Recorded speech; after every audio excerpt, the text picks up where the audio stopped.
Chapter 1, Ch1. Calvin Booker was an old man who works as the manager of the most famous pub. At the age of 18, he registered himself in the army, fought the Nazis during World War II, and served the military for 30 years with a rank of colonel. He could have reached a much higher rank if it wasn't for an assassination attempt on him where he pretty much gets out alive but in exchange for his left arm which forces him to retire from the military, but then he was gifted by the government of a prosthetic arm. So, he didn't lose hope. Instead of pursuing politics like others, he built himself a pub with the help of his friends and some of his connections so he could have a stable income. During another 20 years spent managing his pub, he found himself a companion through his journey. He's a very intelligent chimpanzee which he named Caesar. He found him by chance in a forest when he is hiking, and Caesar was shot by a hunting rifle, so he brought him home and took care of him. As for why he called him intelligent? Well, he now works in his pub as a waiter. In just 5 days, Caesar learned the basics of a waiter and 10 days to not make any more newbie mistakes. Some were fascinated by this, while some didn't bother coming back to his pub which he didn't care about. Calvin continued his life till his companion's death. Caesar. Inside a white room, a chimp, the size of a 10-year-old boy, was breathing heavily. Caesar. Beside Caesar was an old-looking man whose body was shaking while tears were streaming down his face. Caesar was very smart, so he knows that his friend, Calvin, was very sad to see him go. He held Calvin's hand and slowly muttered, "Thank you." Before Caesar's hand slowly dropped out of Calvin's hand along with a long beep sound that comes out of the electric vital sign monitor. The door was blasted open, stat.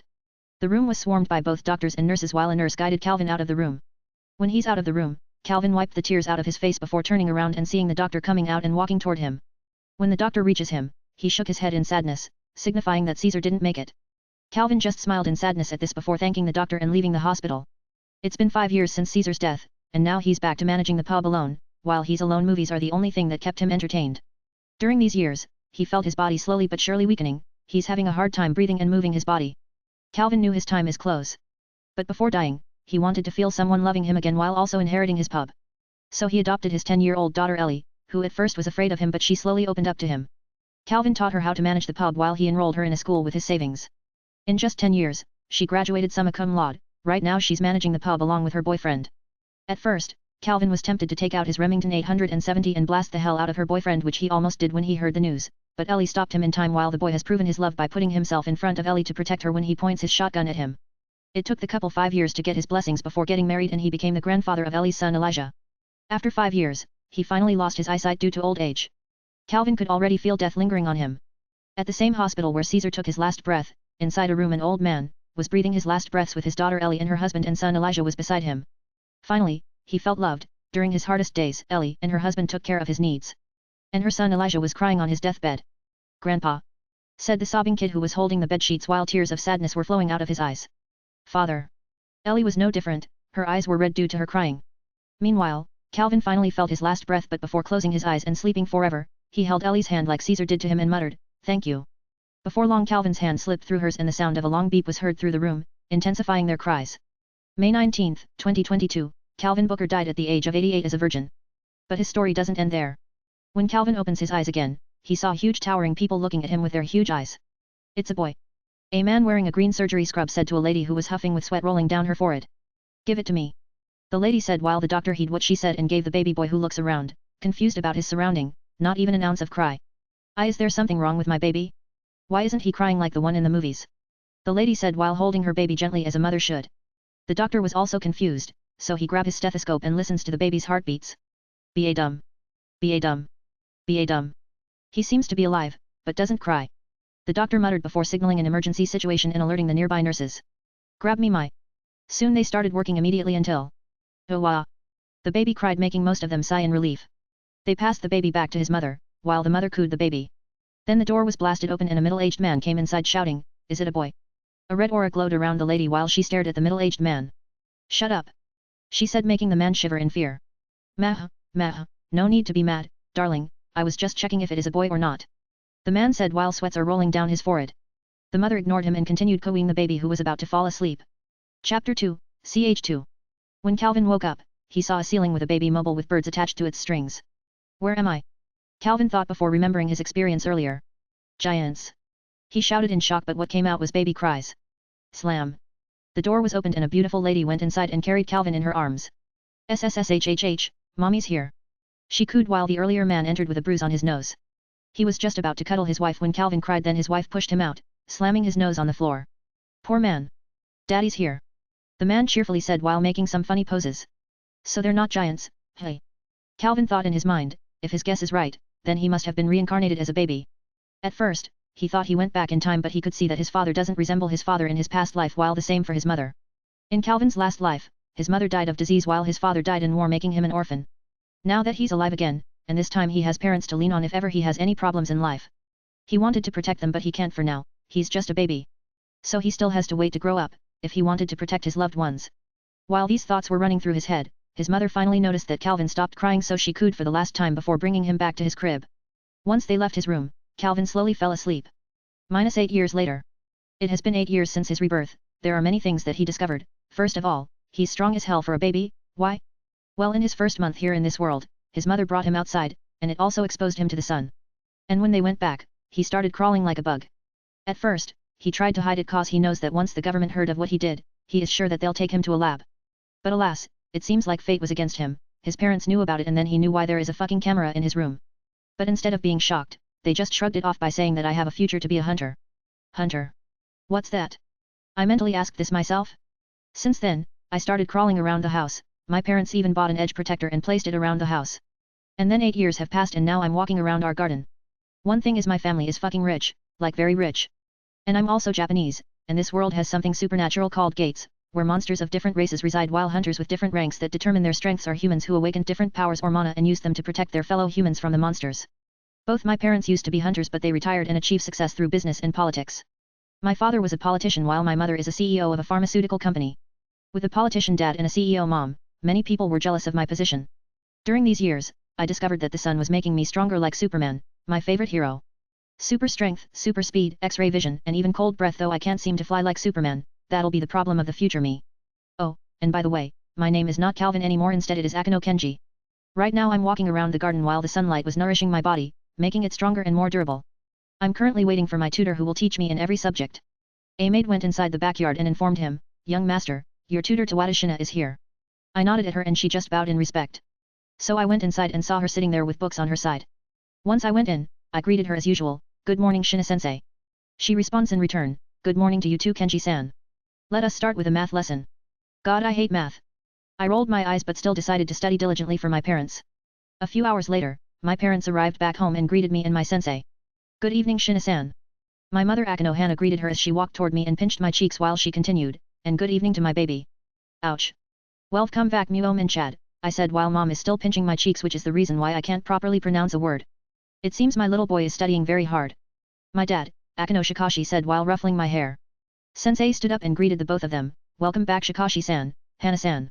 I told you, no need for formalities, you could just call us by our names you know." Hana pouted. "I'll keep it in mind." She bowed her head. "Anyway, you should invite your daughter, Kane here tomorrow, it's Kenji-chan's birthday," she said while hugging me tightly in her bosom. "Hi." She nodded. "Then, please excuse me, I'll be going now." She bowed. My parents nodded and she left while a maid called us and said that the dinner is ready. Tomorrow morning. Inside a room, full of toys, a child was sleeping peacefully when suddenly the door was opened. "Happy birthday, Ken-chan." His mother, Hana, shouted while blowing a birthday trumpet. Waking up groggily, Kenji rubbed his eyes and saw his mother and father along with the maids and butlers was inside his room. When he heard what his mother said, he smiled happily and thanked them. In his past life, he never celebrated his birthday due to his father being always in war while his mother was sick. So seeing his new parents celebrating his birthday makes his heart very warm. With that, they went outside his room to continue celebrating his birthday. A few minutes later, his sensei Shina along with her daughter, Tawada Kane. When Kenji first saw her, nothing happens. What?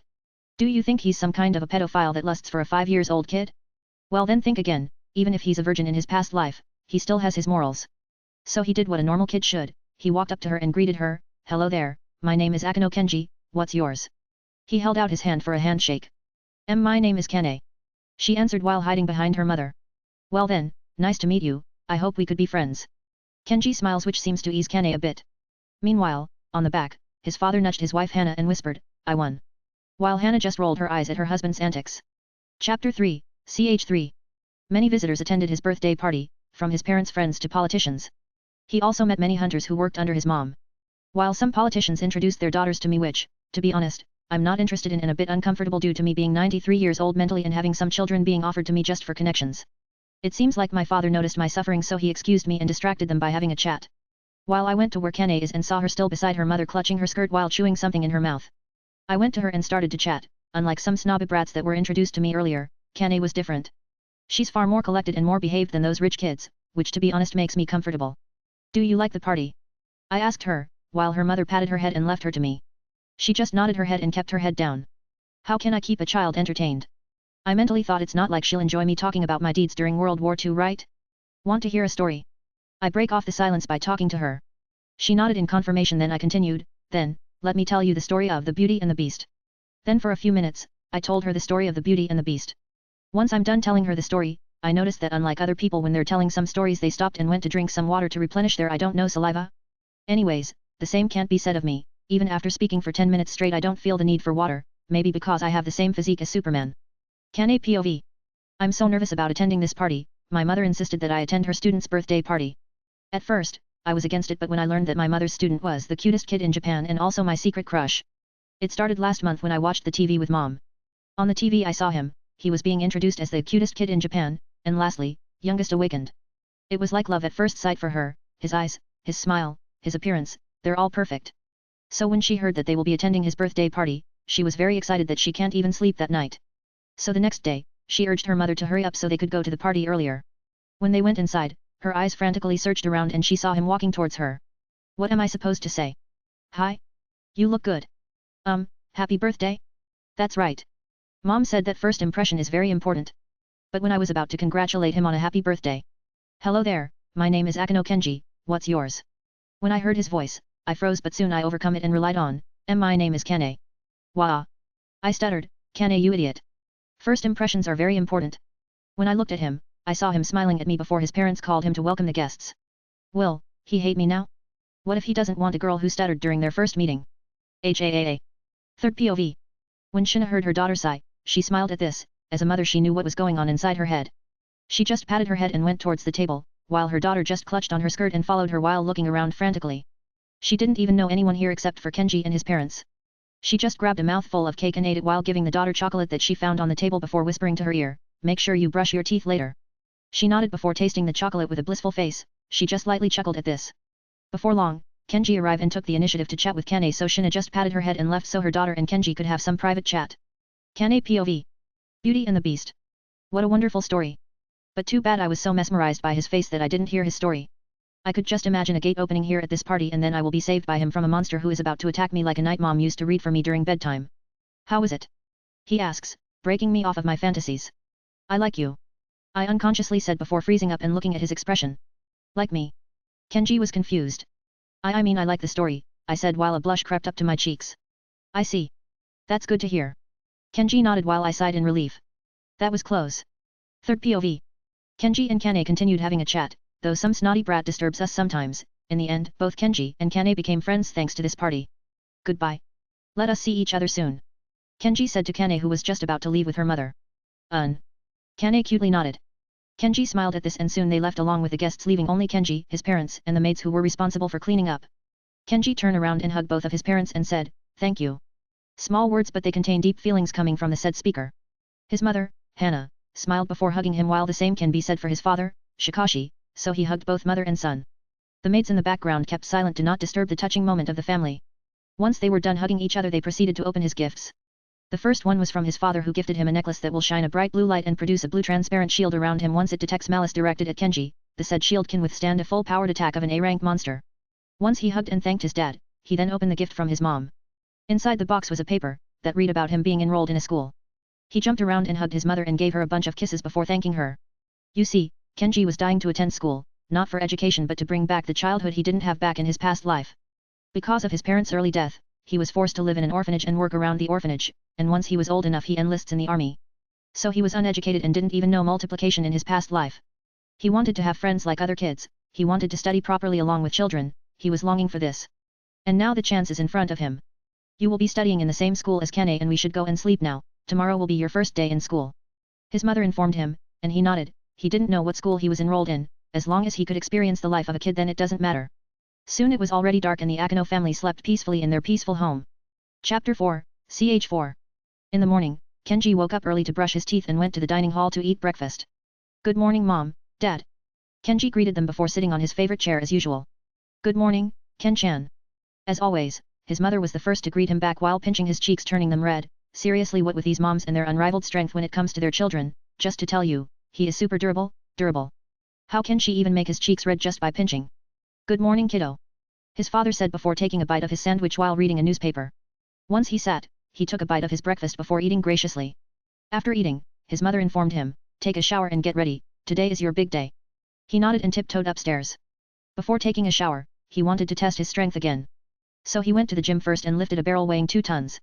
He easily lifted it before muttering, as easy as always. Then he proceeded to 3 tons and the same happened, he lifted it as easy as hell. He continued doing this before feeling a strain when it comes to 30 tons. With this, he could already lift a Kawasaki C2 plane, and it'll increase more as he exposes himself to the sun. After that, he continued testing his limits. His speed was very fast, he could easily dodge bullets. His durability is very tough to crack. Though there is a small problem. Magic is very effective to him as Superman, this is the only problem he needs to solve first. His cold breath is chilly as always. X-ray vision is the same as always. Heat vision is super hot, it could slice through tungsten, titanium, alloy steel, and many more. He tried flying but he can't seem to do it no matter what he do. He'll also focus on this, he needs to fly. He wants to fly. Like a bird. He'll resume his training later, but first, he needs to shower and get ready, he's almost late on his first day of school. Using his speed, he arrived at the bathroom in a second, then he took a bath. After wearing his uniform, he used his speed again and appeared in the dining hall and saw his parents who were just about to finish their breakfast. He doesn't care anymore if the world knows his power at a young age. What's the use of having such strength if you are just scared of people knowing it?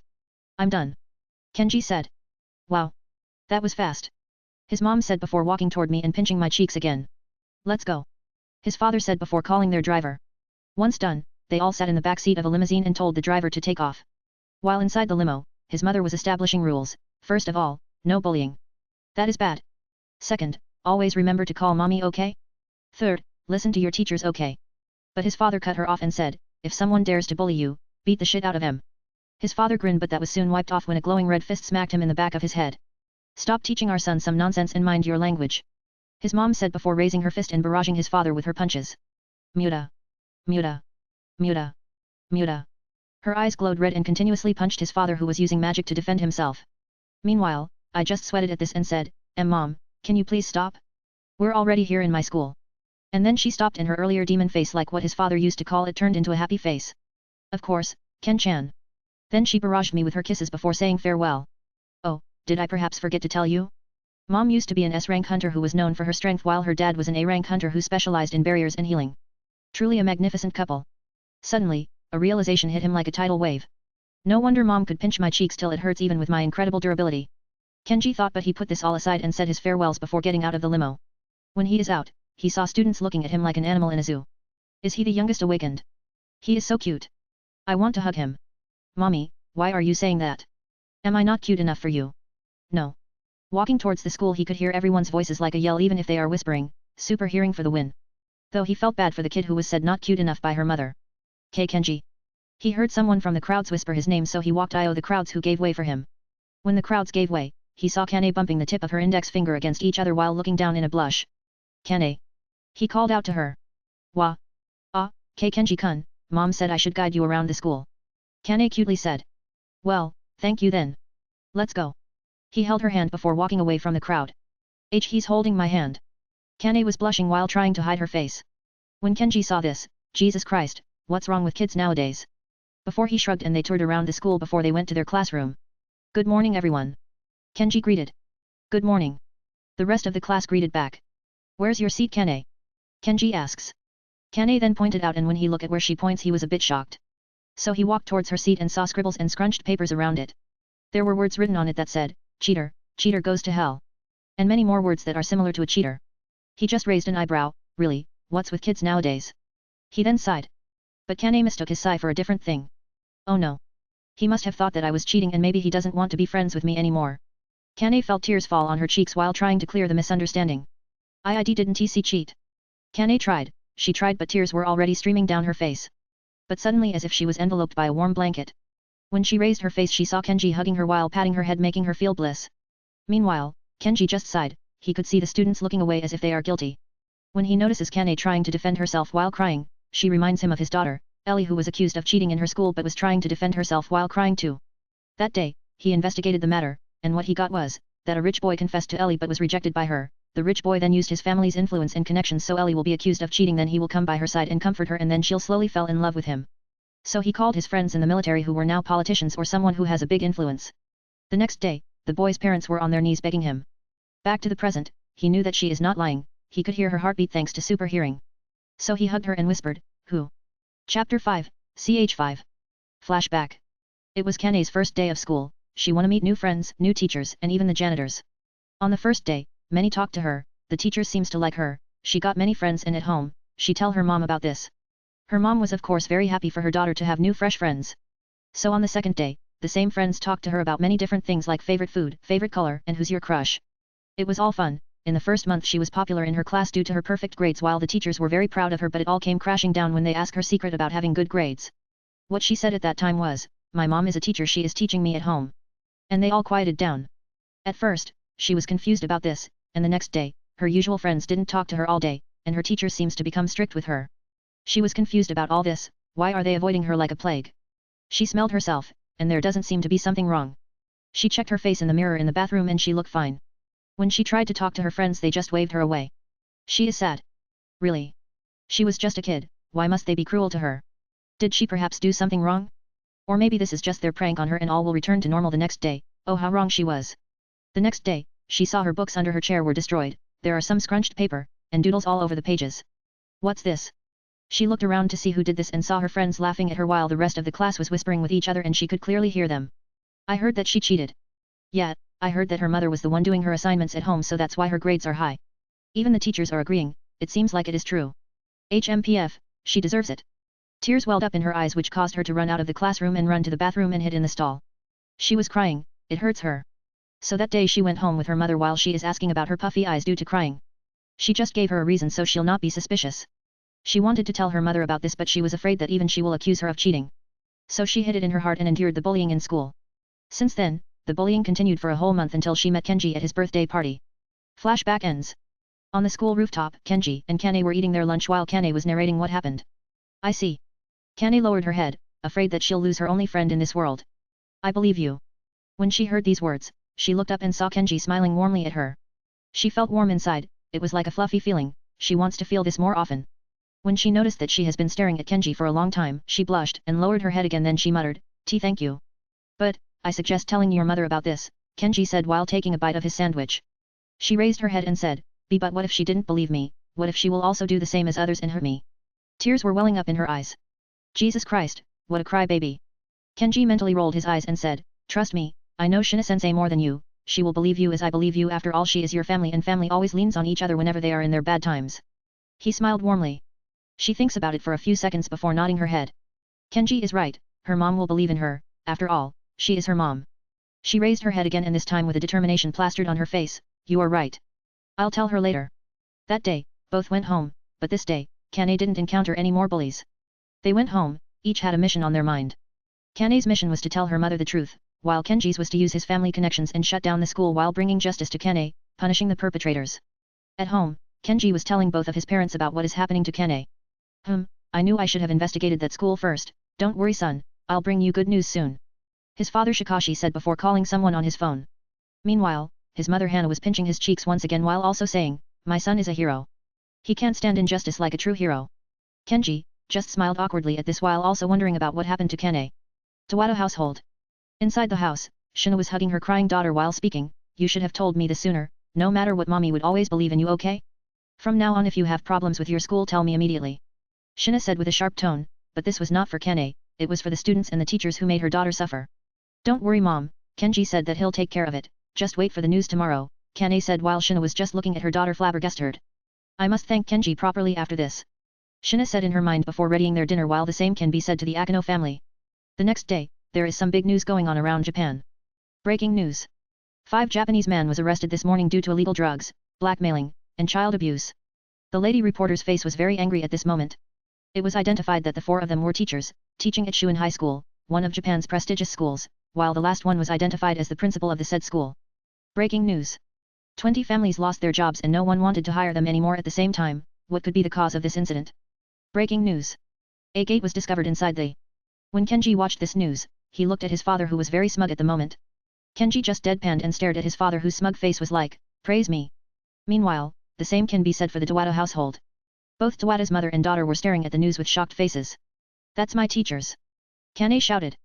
Shina just stared at this with a shocked expression. Chapter 6, CH6. The next day, Kane was just staring at Kenji after arriving at school. What's wrong? Kenji asks while taking a small bite of his bacon sandwich. Kane stared at me for a few seconds before opening her mouth. Did you do it? She asks. Since I know what she was talking about, I nodded and said, didn't I say it yesterday? That I'll take care of it. She stared at me again before muttering, thank you. Then took a bite of her egg sandwich. It was then Kenji's turn to stare at her, which she asks a few seconds later, what? He then stared at her egg sandwich and said, you like egg sandwiches? She nodded. Bacon tastes better, Kenji said before taking another bite off his bacon sandwich. Kane pouts and said, egg sandwich is better. While Kenji countered her. Bacon. Egg. Bacon. Egg. They bickered about each other's tastes before the bell rang. Bacon contains some essential micronutrients, including potassium, which supports bone health, heart health, muscle strength, and prevents high blood pressure. You can also find over 50% of the RDA of two essential minerals in bacon, selenium and phosphorus. Kenji said. What? Kane's mind was confused about what Kenji just said. Never mind, oh the bell rung. Let's go back. Kenji said before running back down the stairs. Wah. Wait for me Kenji. Kane immediately runs after him. So for the whole day, no one bullied Kane anymore, no one destroys her books anymore, and no teacher harasses her anymore.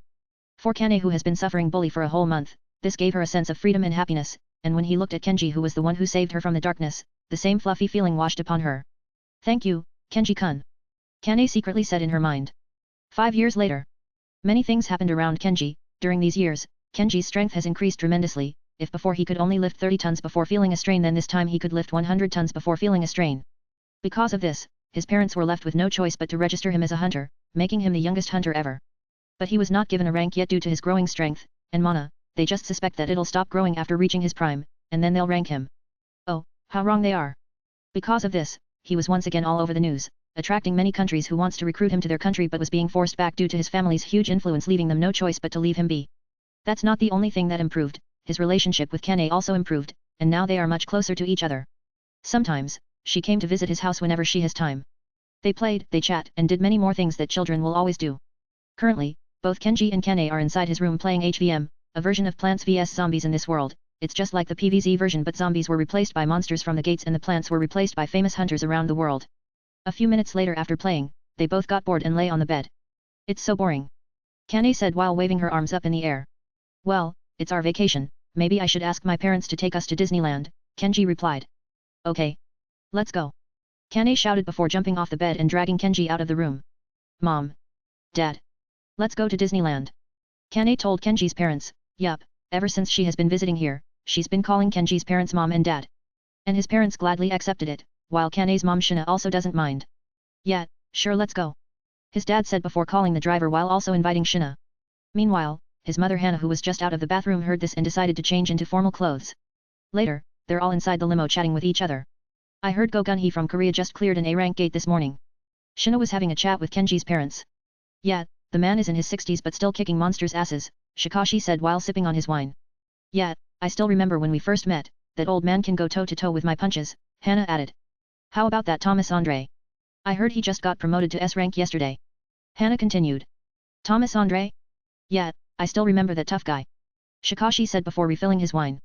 Meanwhile, Kenji was taking note of these names. After all, he wanted to test his strength, and there is no one better than the famous S-rank hunters. Of course, he is listening to them even without his super hearing. He wondered what his rank is going to be. After all, he is Superman, a god amongst men. Since S-rank is the highest rank currently, then he should be beyond that, right? Before long, they finally arrived at their location. When they went outside the car, the sunlight hit him directly all over his body, making him feel his increasing strength. Soon they went inside Disneyland and had fun riding some rides, chilling, and many more. Let's ride that one. Kane said while pointing at the huge Ferris wheel towering over everything. So they went for the ride, but Hannah and Shikashi wanted to be alone in the Ferris for something Kenji don't care about. But isn't this restricted for only adults? I don't think they will allow Kane and Kenji to ride this, Shina said. You're right, well sorry pal, you're not yet allo. When Shikashi was just about to refuse, he saw Kane's pleading face. Fine. Shikashi gave up, shocking Shina. Let in. Don't worry, we have our ways, Shikashi said while grinning. But it seems like Shina is still against this. Putting children on a dangerous ride is a no-no for her. Then, I'll be joining Kane and Kenji during their ride to protect them in case something goes wrong, Shina said, to which everyone agreed. Underscore underscore underscore underscore. When the three of them were already inside, they all just chatted normally. But Shina was acting weirdly, with her eyes frantically looking around while her hands were holding onto her seat. When she suddenly looked down at the window, her eyes rolled up and she slowly lost consciousness. Kenji just smiled weirdly at this. What happened to your protecting us in case of danger, hey? Kenji shakes his head at this and looked at Kane, who was looking outside the window with her cute eyes. Kenji smiled warmly at this, and then he saw Kane turning around and looking at him. Will you also leave me? Kenji was confused about this, so she asks, what do you mean? She answered, because dad left me and my mom. When she answered, there were tears in her eyes, and a sad expression is plastered on her face. Did he perhaps say that he'll buy some milk? Kenji asks. Oh, we. How did you know? Kane was shocked for a bit, then she nodded. Figures, Kenji muttered before looking at Kane with warm eyes. I'll never leave you. Slowly tears fell from Kane's eyes before tilting her head and saying, Kenji, thank you. Before long she felt sleepy and slept at Kenji's shoulders. Kenji's expression was deadpan while muttering, really? Am I the adult here? Chapter 7, CH7. After the boring ride on the Ferris wheel, of course, they wake the mother and daughter duo first before proceeding on looking for the next ride. During their search, Kenji could hear Shina muttering to herself, I'm such a useless adult, I let a child look over me instead of me looking over them. He just patted her back, but instead of comforting her, it intensifies her muttering. While they were walking around, which caused them shock and look at each other. Shikashi was the first one to move and said, you guys stay here. He then nodded at Hana and they both called their bodyguards to escort their children and Shina before running off to the scream. When they were both running, they could see many people running the opposite of them, which means somewhere in the scream earlier something bad is happening right there, so they hasten up. When they reached the source, they saw a massive gate with spider monsters coming out of the gate while dead bodies were scattered everywhere in the park. Dear! Hana called out and Shikashi nodded and searched for a survivor while Hana ran towards the spider monsters, and when she is close, she stomped her left foot forward, her back going downwards, which forces her right arm with a closed fist to speed forward. Huge amounts of air waves were cast out due to the strong impact of her punch, which caused the half of the monsters to fly back, dead. Meanwhile, Shikashi found at least 5 survivors and now he is healing them while waiting for the hunters to arrive. Back to Hana, she was fighting all the monsters with her fist while dodging some of them. Dodge, punch, kick, elbow, and repeat, monsters upon monsters were flying everywhere like a leaf in the wind. When she was about to be cornered, she punched the ground with her full force, causing a 10-meter radius huge crater on the ground while the monsters were flying back at full speed, giving Hana a space to breathe. Suddenly, a spider spitted out a venom behind her very fast, and before she could react, a barrier formed behind her which blocked the venom, saving her. When she looked back, she saw her husband, Shikashi, with a glowing orange eye and hand just like in the old days, when she fell in love with him due to his braveness in saving her from a boss. Meanwhile, a spider sneaked behind Shikashi and was about to attack him when suddenly, a blur appeared and smacked the hell out of the arachnid.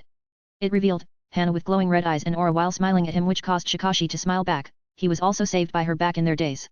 Then they both nodded at each other and faced their front with their back against each other. Looking around, they were surrounded by the arachnids, some big, while some small, and some were even as big as a truck. They both dashed forward and attacked every monster surrounding them. Meanwhile, Shina, Kane, and Kenji were both running away with the bodyguards protecting them from the front and behind when suddenly, an arachnid as big as a car appeared and attacked everyone behind while countless small spiders appeared in the front cornering them all. But waves of flame appeared and swallow every small spider. And when they looked the source, they saw a man with a huge build with a grey beard and hair, warmly looking at them. Meanwhile, Shina, who was shocked, finally looked at their savior with a grateful expression. Hello, there little ones, what are you both doing here? The man asks, to which Kenji answered first. We were just walking around, sir. I see, then where are your parents? The man asks again. They're back there fighting these monsters. What is your name, sir? Kenji asks, to him this guy looks very familiar, like he's seen him somewhere. The man smiled and said, Iroh, my name is Iroh, but you little ones can call me uncle. Underscore underscore underscore underscore underscore underscore underscore underscore. Back at the source of the gate, both Shikashi and Hana were both being cornered by the arachnids. Damn! Where the hell are the hunters? Shikashi yelled in anger. Both he and his wife has been fighting for an hour and the reinforcements haven't arrived yet. Then suddenly a sea of flames consumed the left side of the monsters, making big of them sigh in relief that the reinforcements have arrived, but when they look at the one who caused it, they were shocked when they saw him there, and behind him are his son Kenji, Kane, and Shina. What are you doing here? Hana was the first one to speak in this silence. We're here to save you, Mom. Kenji replied. Shikashi just shakes his head on this. They already knew his strength, but that doesn't mean they'll not worry about him, especially since he has Kane by his side.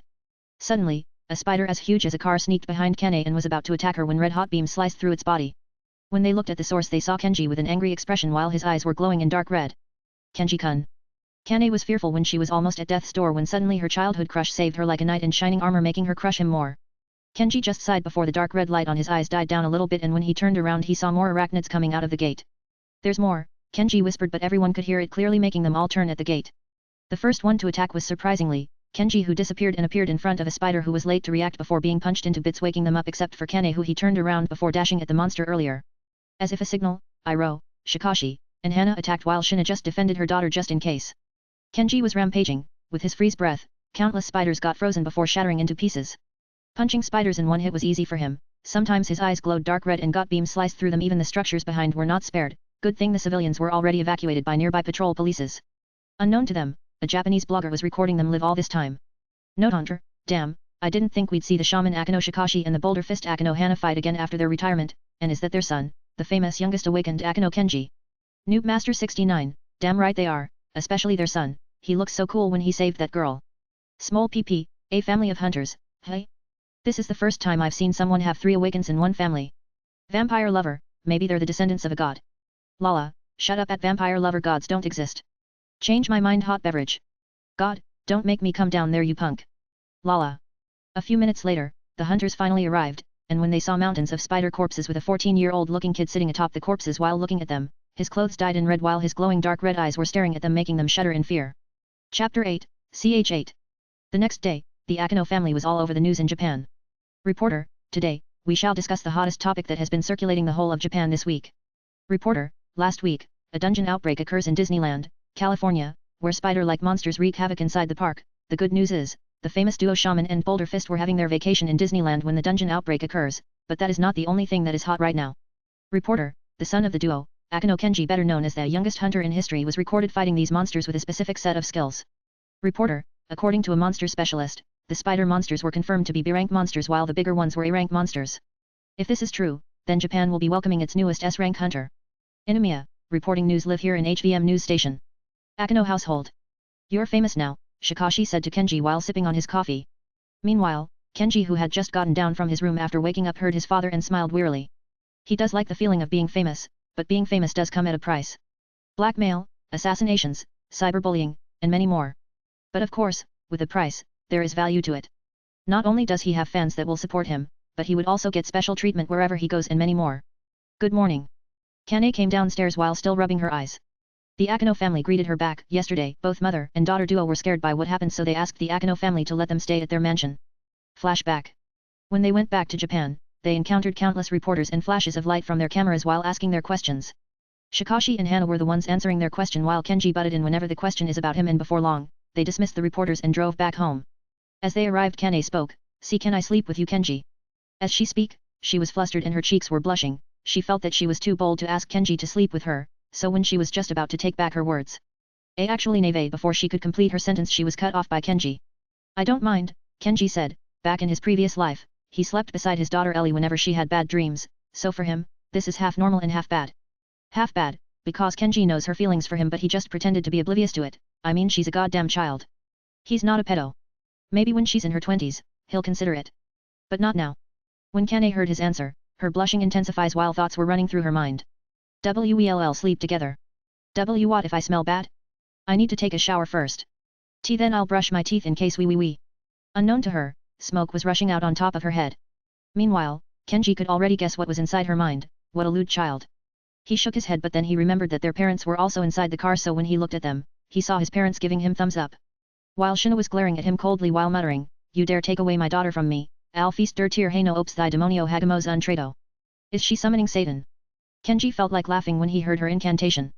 Kenji ignored them, and soon they entered the mansion, but they first all had their dinner before going to bed.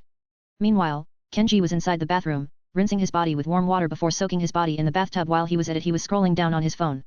Korea's strongest S-rank hunter Go Gun, he cleared another A-rank gate along with A-rank hunter Woo Jin Chol. Guide how to increase dick size by 10 inches, click here to watch. A-rank gate opened near White House, Thomas Andre to the rescue. Cute girls 10 kilometers away from your home, wants to F***CK. Akeno Kenji, son of Akeno Shikashi and Akeno Hana, saved Disneyland. Free gel that can increase hair growth, click here for more. Top 2 Asia's strongest Azura Kishimoto challenged Luz Higang, Asia's top 1 strongest. Maria wants to have a chat, click here to chat. Granny is horn. Annie wants you inside, click here for more. Kenji immediately stopped reading. Jesus Christ, what's wrong with people nowadays? He shook his head before standing and going out of the tub, but then he noticed his little brother standing proudly, making him embarrassed. Well, I'm growing, so this is normal. He muttered before he went out of the bathroom with a towel wrapped around his lower body, but when he opened the door he felt that he hit something which caused him to look down and saw Kane blushing while averting her eyes. Kenji squints his eyes before muttering, "Pervert." which was heard by Kane, making her look at him in both fear and shock. Wait, this is just a miss, but Kenji didn't let her finish her sentence. Oh, I'm not talking about you, I'm talking about the maid who I noticed peeking inside my room. Then he pointed out the door, which Kane looked at, and surely, she saw a pair of eyes widening in shock before running away. Seeing this, Kane sighed in relief before lowering her head and going inside the bathroom. Kenji just chuckled at this before dressing himself, and right on time, he saw Kane going outside the bathroom fully dressed. He nodded at her and said, "Let's sleep." He then placed a futon near the bed and grabbed some pillows and blankets before lying down. Kane just stared at him with an expression before shaking her head and said, "You can sleep in the bed, I'll take the futon." Though deep inside her, she was expecting Kenji to be a gentleman and disagree with her, or maybe he'll do like those mangas she read and make him share the bed with her, but his expectations were crushed. "Oh, okay," Kenji said before jumping out of the futon and lying on the bed. Meanwhile, Kane stared again before lowering her head in sadness, but when she was just about to lie down on the futon, she saw Kenji looking at her while smiling playfully. The mechanic worked on her mind before she shouted in her mind, "He's teasing me," before pouting while Kenji laughed out loud. Kenji then makes space beside him and patted in while saying, "I was just teasing you, come here, let's sleep together." Kane nodded and blushed before lying down next to Kenji, who turned off the lamp beside him. A few minutes later, Kane can't take the silence anymore and said, "Kenji, are asleep?" She then received a reply. "Yeah, you too. Isn't it obvious, you're talking to me now?" Kane smirked at him, this is her revenge. But then she received no response. She thought that she went too far, so she turned around and was about to apologize, but when she turned she saw him looking at him with a smirk. "Want to apologize?" Kenji teased. Kane pouted in fake anger before turning back around and closing her eyes to sleep. Kenji shakes his head before lying down again, but then he heard her speak, "Thank you." "You're welcome," replied the smiling Kenji before also closing his eyes to go to sleep. Chapter 9, Ch9. The next day, after they are some good breakfast, both Kane and Kenji went to school while Shikashi went to his office with Shina, and Hana was left at home. Hana may be a CEO, but she doesn't need to attend every day to her office, her secretary is there for that, she'll only go to her office only if some matters needed her, and as for Shina, the last time Kenji heard from her, she wanted to stay at the mansion and gossip with his mother, Hana. As soon as they left, just outside the mansion an invisible figure moved and followed the limo. Inside the limo, Kane was avoiding Kenji's eyes out of shyness while Kenji just shook his head, then suddenly the limo stopped, and just outside, an invisible figure attacked all of his bodyguards, and before he could continue, he was thrown back by a force, and when the remaining guards looked at the source, they saw their young master, Kenji, standing there with his fist forwards. "Who the fuck are you?" Kenji asks. Meanwhile, the invisible figure showed itself, and it was seen that the perpetrator was a male and wearing a black spandex suit, leaving only his eyes, like a ninja. "A ninja?" Kenji confusingly asks. "It's an organization of assassins composed of assassin-class hunters." One of the guards informed Kenji. "I see." Kenji nodded in understanding before sensing an object thrown at him, and when he saw what it was, he just tanked it and his skin did the job, tanking the kunao. "Maybe I shouldn't have suppressed my hearing. Having strong hearing has both advantages and disadvantages. The advantage is pretty obvious and the disadvantage is the one I hate, and it's about me hearing through the world, and I could hear everyone and even those who are having sex and someone asking for help." Kenji was thinking while tanking all the kunaos thrown at him, who can't even leave a mark. "Geez, you're annoying," Kenji said in an annoyed tone before dashing and appearing behind the ninja and smacking the hell out of him, throwing him back while his body is skidding through the pavement, destroying it in the process. He walked towards him and saw his whole body bleeding while twitching slightly. A dark red light appeared in his eyes before shooting a hot beam, destroying the assassin's head before stopping. When he turned around, he saw the guards looking at him with both fear and admiration. He sighed and said to them, "Let's go now, I'll be late for school." They nodded their heads like a chicken pecking their heads. He went back and sat at the car, and saw Kane inside, looking at him without even an ounce of fear, only a smile. He just smiled back and sat beside her, and a few seconds later, the car finally drove off. While inside the car, Kenji was in his thoughts, "I should practice my hearing slowly." So the first thing he did was try to spread his hearing to at least 1 kilometer around him. After a few tries, he succeeded and he could hear the sound of honks, engines, tires, and people yawning. He then practiced blocking all the unnecessary sounds, and just like earlier, it succeeded after a few tries. And before H could practice more, the limo stopped, and finally, they arrived at the school. But not before making a mental note to use his family's influence to investigate this so-called assassin organization. Once they were just outside the school gates, they entered inside, and just like that, the school was noisy as usual, but the moment they both entered inside, it quieted down and they all looked at him, in fear, admiration, envy, love and many more. He ignored them all and went to his class. A few hours later, the school ended and they both went home, but not without asking his parents about the assassin earlier. Their answer was, "Son, leave it to us, tomorrow morning, I'll make that organization's boss, kneel and beg you for forgiveness." That was just his father's answer. His mother's response was, Ara, someone dared to hurt my Ken-chan." And her aura intensified, making his father sweat, and was forced to calm her down. Just like what his father said, tomorrow morning, he saw his father sitting on the back of a muscular man who was missing a leg and an arm. "Son. Just like I promised, the boss is here," Shikashi said while patting the man's head like a pet. "Sorry." The man said while sweating, while Kenji just stared at him. He could feel that his parents were hiding something from him, even if both of them are influential, and a massive one at that. It's pretty impossible to make a boss of an organization submit immediately the next day. Kenji made a mental note about this, but first, When man was sweating in bullets and was secretly hoping he forgives him, he swears he's not gonna touch the Akeno family ever again. No. But all his hopes were crushed down and he tried to bargain. Spare me. He tried to make a despaired face to make the kid feel pity for him, but he just saw him eating his breakfast normally while Shikashi snapped his fingers and two huge guys dragged the man out while begging and shouting for his life. So much for a leader of an organization. Kenji rolled his eyes before finishing his breakfast, just in time for Kane to go down and ate her breakfast. Soon they both went to school again and the same happened just like yesterday. A week has passed, just like this, and finally, the Hunter Association in Japan sent him a message to determine his mana and his rank. Both his parents agreed on this, and the next day, news spread in Japan about Kenji being assessed. The countless reporters attend the Hunter Association while flashing lights were flashing around. And a limo stopped in front of the association's gates, and two famous hunters came out. Look! It's the Akeno family! One of the reporters shouted while the flashes of cameras intensified. Shikashi just waved his hand while the door of the other side of the limo opened and Kenji came out, and just like earlier, the flashes of cameras intensified more. Kenji looked at his parents and nodded at them. Soon they entered the front door, being guided by a man in a suit. Once they entered, they met many people wearing white robes suitable for scientists. They entered another door again and inside, they saw a spacious hall. In the middle was an old man wearing samurai armor, and right beside him are scientists and a man wearing a yellow suit. Welcome to the Hunters Association, Kenji-san. My name is Oda Bonugana, you can call me Bon. Shikashi, we have met again. The samurai man greeted Kenji first before calling Shikashi as if they were old friends. Hello there, Shikashi said before staring at Bon. Bon just chuckled nervously. My name is Matsumoto Shigeo, but you can call me Shigeo. The man with a yellow suit introduced himself with a smile while putting his hand forward for a handshake. He may look like a good man, but Kenji knew that this guy's smile is fake, and he could see inside this guy's eyes are greed. In his past life, he had met many politicians and he knew that some of those politicians are corrupt. So he could determine a person by staring at their eyes. Sometimes you can see a person's true nature with their eyes. Let's proceed with the assessment. Bon clapped while speaking. He could see that Kenji doesn't seem to like Shigeo because of him not shaking his hand. Kenji nodded. Time to determine his rank. Chapter 10, CH10.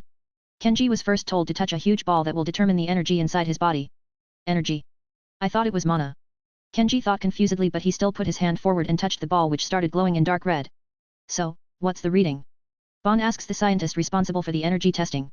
The reading says, error, the scientist said while showing the screen to Bon and Kenji's parents who were also watching the procedure. Then, that means his energy capacity is beyond an S rank, Bon said while he is shocked. Kenji is a rare breed born in their country. While Shigeo on his side was having his mind running at full capacity on how to recruit this potential hunter under him.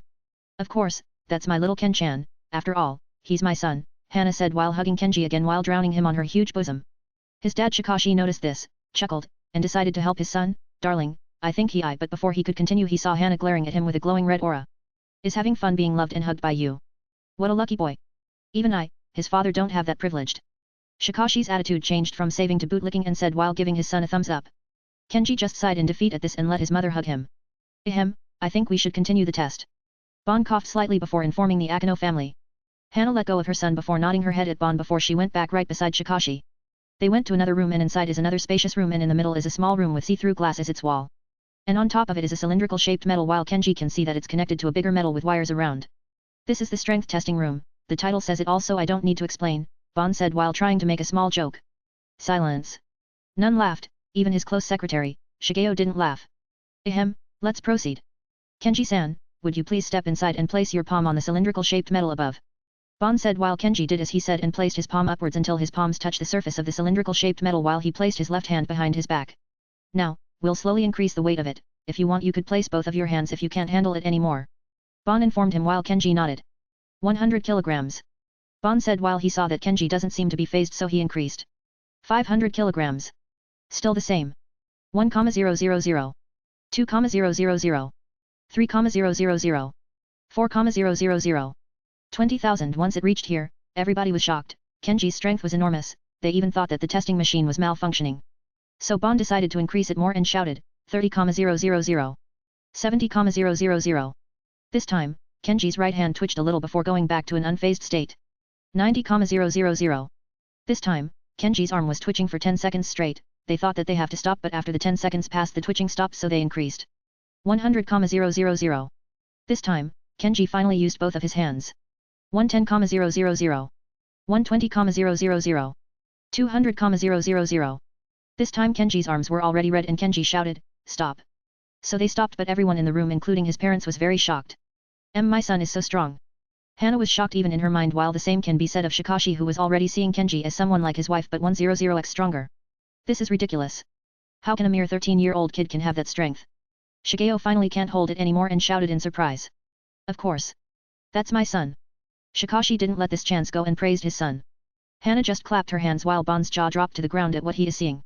And if his information is right, Kenji can continuously grow in strength, and they still don't know his limits. Bon picked his jaw and asks Kenji, "Do you think you could lift more if we do this again next year?" Meanwhile, Kenji, who was looking at his arms that already healed after being torn earlier, nodded at his words. Then we'll test your other abilities, after that, we'll determine your rank, Bon said while gesturing to the scientist on his side to guide them to the next room. The scientist nodded and they were led to the next room where everyone could see various rocks, metals, and many minerals. We have many minerals here like rocks, iron, steel, and many more. Bon said before continuing, we'll test your laser vision and your freeze breath. Kenji nodded and he went to the rock area, and his eyes glowed in dark red and hot beams came out of his eyes and sliced the rock cleanly in half. Then he went to the steel area and the same thing happened along with the iron, gold, apatite, corundum, calcite, fluorite, topaz, quartz, and many more, even the diamond famous for its indestructible defense. Then he proceeded to test the minerals formed inside the gates like mana stone, various monsters' bones, and teeth. And finally this is a cloth. Bon showed a red and blue cloth while the rest stared at him dumbfoundedly. Haha. Don't look at me like that, this cloth is famous for its anti-magic properties, it was taken from a famous monster that came out of an A-rank gate. Even the strongest magic cannot destroy this cloth. I just wanted to test if your hot beams could also slice through this. Bon explained to them. Meanwhile, a glint passed on Kenji's eyes, this is a treasure, but before that, he asks, then why would no one want to use this, it's a bit useful right? You're right, but the reason why no one wants this is because it was said to be cursed by the boss of that dungeon. Bon explained again. Everyone who wears it was deprived of their mana, so basically they cannot use mana anymore, and the world of hunters usually relies on mana. Bon continued explaining. When Kenji heard this, he mentally smirked, he must have this, he doesn't need mana anyway, his fists are enough to eradicate monsters. Do you have more of this? I would like to buy it. Kenji suddenly said, shocking them even his parents a little.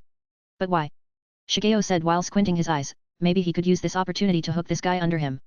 None of your business, Kenji muttered but was still heard by everyone. Why you brat? Don't your parents teach you how to respect your elders?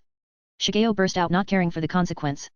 He's had enough of his disrespect. During the testing, he tried many things to have a conversation with him, he's been bootlicking for an hour and all he got was being ignored. Chill, this is why you've got a ligma, Kenji said while staring at him. Ligma? What's ligma? Shigeo was confused by this. Ligma balls, Kenji said while trying not to laugh, he could still remember when one of his old friends back in the war used this on him. PFFFTT. Shikashi can't hold it any more longer and laughed out loud while Hana just quietly laughed. Bon just smiled at this, he was also aware of Kenji's coldness towards Shigeo, and he doesn't know why. Veins popped out of Shigeo's temples, he was very angry at being disrespected by someone younger than him. He doesn't know why he did it but his hand moved on its own and slapped Kenji on the cheeks. Meanwhile, Kenji didn't even bother dodging and let the slap hit him. Aya! Shigeo shouted in pain while holding his injured hand, when he slapped Kenji with all of his might, he felt as if he had just slapped tungsten. He is nothing but an ordinary man. Chapter 11, Ch 11. Shigeo. Bon immediately interfered.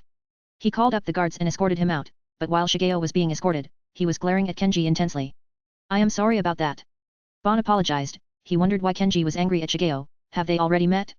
In fact, he was right, it was that time when he fully opened his super hearing and he heard the name Matsumoto Shigeo and how he's purposely assigning weak hunters to a false information gate.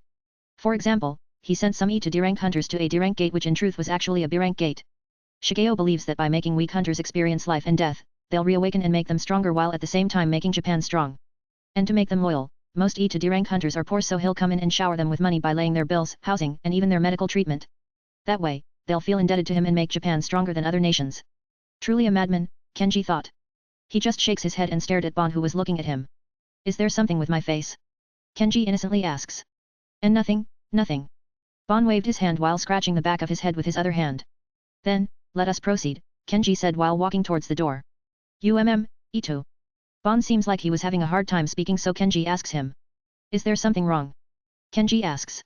That is not the room for the next testing, it is this way, Bon replied while pointing his finger towards the opposite of Kenji. I know that, I was just looking around. Kenji shamelessly lied before walking towards the door that he pointed to. The rest of them followed while ignoring his shamelessness. Once they entered the next room, Bon explained, this is the defense testing room. Then he continued, we'll test your toughness now. Kenji was then told to walk in the middle of the room. Stone testing, Bon said before countless stones from pebbles to boulders were thrown at him. All this was brushed off by him. Flames, Bon shouted again, and a sea of flames rushed toward Kenji, who was also unfazed by this. Then they proceeded to continue testing his durability with freeze, tsunamis, guns, machine guns, and bombs. Bon was eager to try to nuke him, but just one glare from both his parents stopped Bon from doing that. He values his life more than his curiosity. After that, they gave him spare clothes because his clothes were destroyed during the testing. Bon wanted to test his durability against magic, but he just brushed it off when he saw he could tank every attack they throw at him. Magic might also give the same result, and besides, there's no strong mage available at this moment. Strength, check. Mana/energy, check. Durability, check. Bon said while checking the paper he was holding. From our testing earlier, we could make you an S-rank hunter. Not only you're the youngest hunter, but you'll also be the youngest S-rank in the whole world. Bon said while not hiding his excitement. Then, thank you for your help, we'll be leaving now, so please excuse us, Kenji said before bowing slightly. You're welcome. And yes, you can go now, please take care. Bon nodded and said, but then he remembered something and shouted. Wait. You forgot your cloth. Bon said before whispering to his assistant. Soon after the scientist left, he came back with a properly folded cloth and handed it to Kenji. Kenji nodded before taking the cloth while looking both at his parents, who were smiling warmly at him. After that, he held their hands and left the Hunter Association. When they went outside, the flashes of lights from cameras intensified while reporters were constantly asking questions. Sir, when will you be participating in clearing dungeons? One of the reporters asks. Please wait for the association's announcement, Kenji answered. More questions were asked, but the Akeno family just ignored them and went inside their limo. Excited? Shikashi asks his son. A little bit, Kenji said. Earlier he was a bit nervous about the magic resistance test, but good thing they thought that his durability against physical means also applied the same to his magic resistance. A few minutes later, they were finally at their home. Once they were inside, they saw Kane playing with his toys all alone. What's up? Kenji greeted her. Kenji. Kane excitedly yelled his name before running up to him and smashing him with her hug. Lonely? Kenji asked, which Kane nodded while burying her head in his chest. After a few seconds of hugging, they sat on his bed and Kenji recounted to her what happened earlier. Why do you hate that Shigeo guy? Kane asks. I just feel like hating him. Kenji shrugged his shoulders. Meanwhile, Kane just stared at him with a deadpanned expression while her face was asking really. She shook her head and firmly said, then if you hate him then I'll hate him too. Before hugging him again. Really, what's with the hugging? Kenji was confused. For the past few days, Kane has been frequently hugging him from time to time. Nothing, I just felt like it, Kane answered while still burying her head in his chest. Kenji, just let her be, as much as she likes her hug, she is still a kid, for God's sake. A few minutes later, let's go and eat dinner. Kenji said while removing the sticky girl who fell asleep on his chest. Wah! Kane was woken up by the movement. Let's go. Kenji firmly said before holding her hand and walking outside the living room. After they ate their dinner, the Akeno and Tawada families slept soundly that night. Chapter 12, ch 12. The next day, the entirety of Japan was once again shocked when the Japan Hero Association announced the rising of a new and the youngest S-rank. Breaking news. Akeno Kenji, who was known as the youngest hunter, was assessed yesterday morning about his certified rank. New S-rank hunter has appeared in Japan? Will Japan rise up to its former glory once again? Kenji, who was the center of the news, was calmly eating his breakfast along with his family. Third POV. That fucker. I swear I'll kill you. Shigeo was inside his office, gritting his teeth and cursing around. When suddenly, he remembers that he could just assign Kenji to a B-rank gate under the guise of a D-rank gate. So he called up his secretary to search for some B-rank gates. His secretary was also involved in his reawakening project. It is a project that Kenji mentioned, about putting weak hunters to high-rank gates under the pretense of D to C-rank gates. But deploying an S-rank hunter was no joke, it'll be headlines, and not only that, but he will also need Bon, the chairman's permission. So he went up and searched for D-rank gates that are close to a B-rank gate. He planned to tell Bon about the D-rank gate, which Kenji will clear as it is his first time. Then he'll let the driver take Kenji to the B-rank gate. And once he is inside, that is where he'll come into play. First, he'll blame the driver and fire him. Then he'll send A-rank hunters to rescue Kenji inside. But then his family might forcefully enter, so this is where his plan B begins. According to the hunter's policy, only a certified hunter, or minor, could enter gates. First, he'll give them a choice. Either they let his A-rank hunters rescue Kenji, or they could sign themselves as hunters again and save their son. If they choose the latter, not only the Japan will get stronger again after their comeback as an S and A-rank hunter, but they might also feel grateful to him for giving them a chance to rescue their son.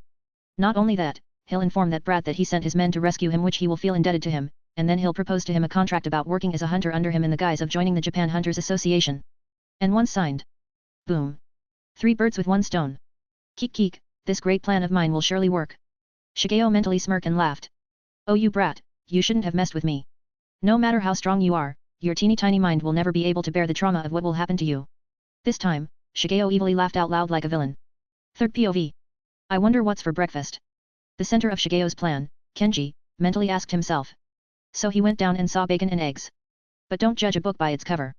This egg was made by a monster chicken D-rank monster and the bacon was from a pig king, a B-rank monster.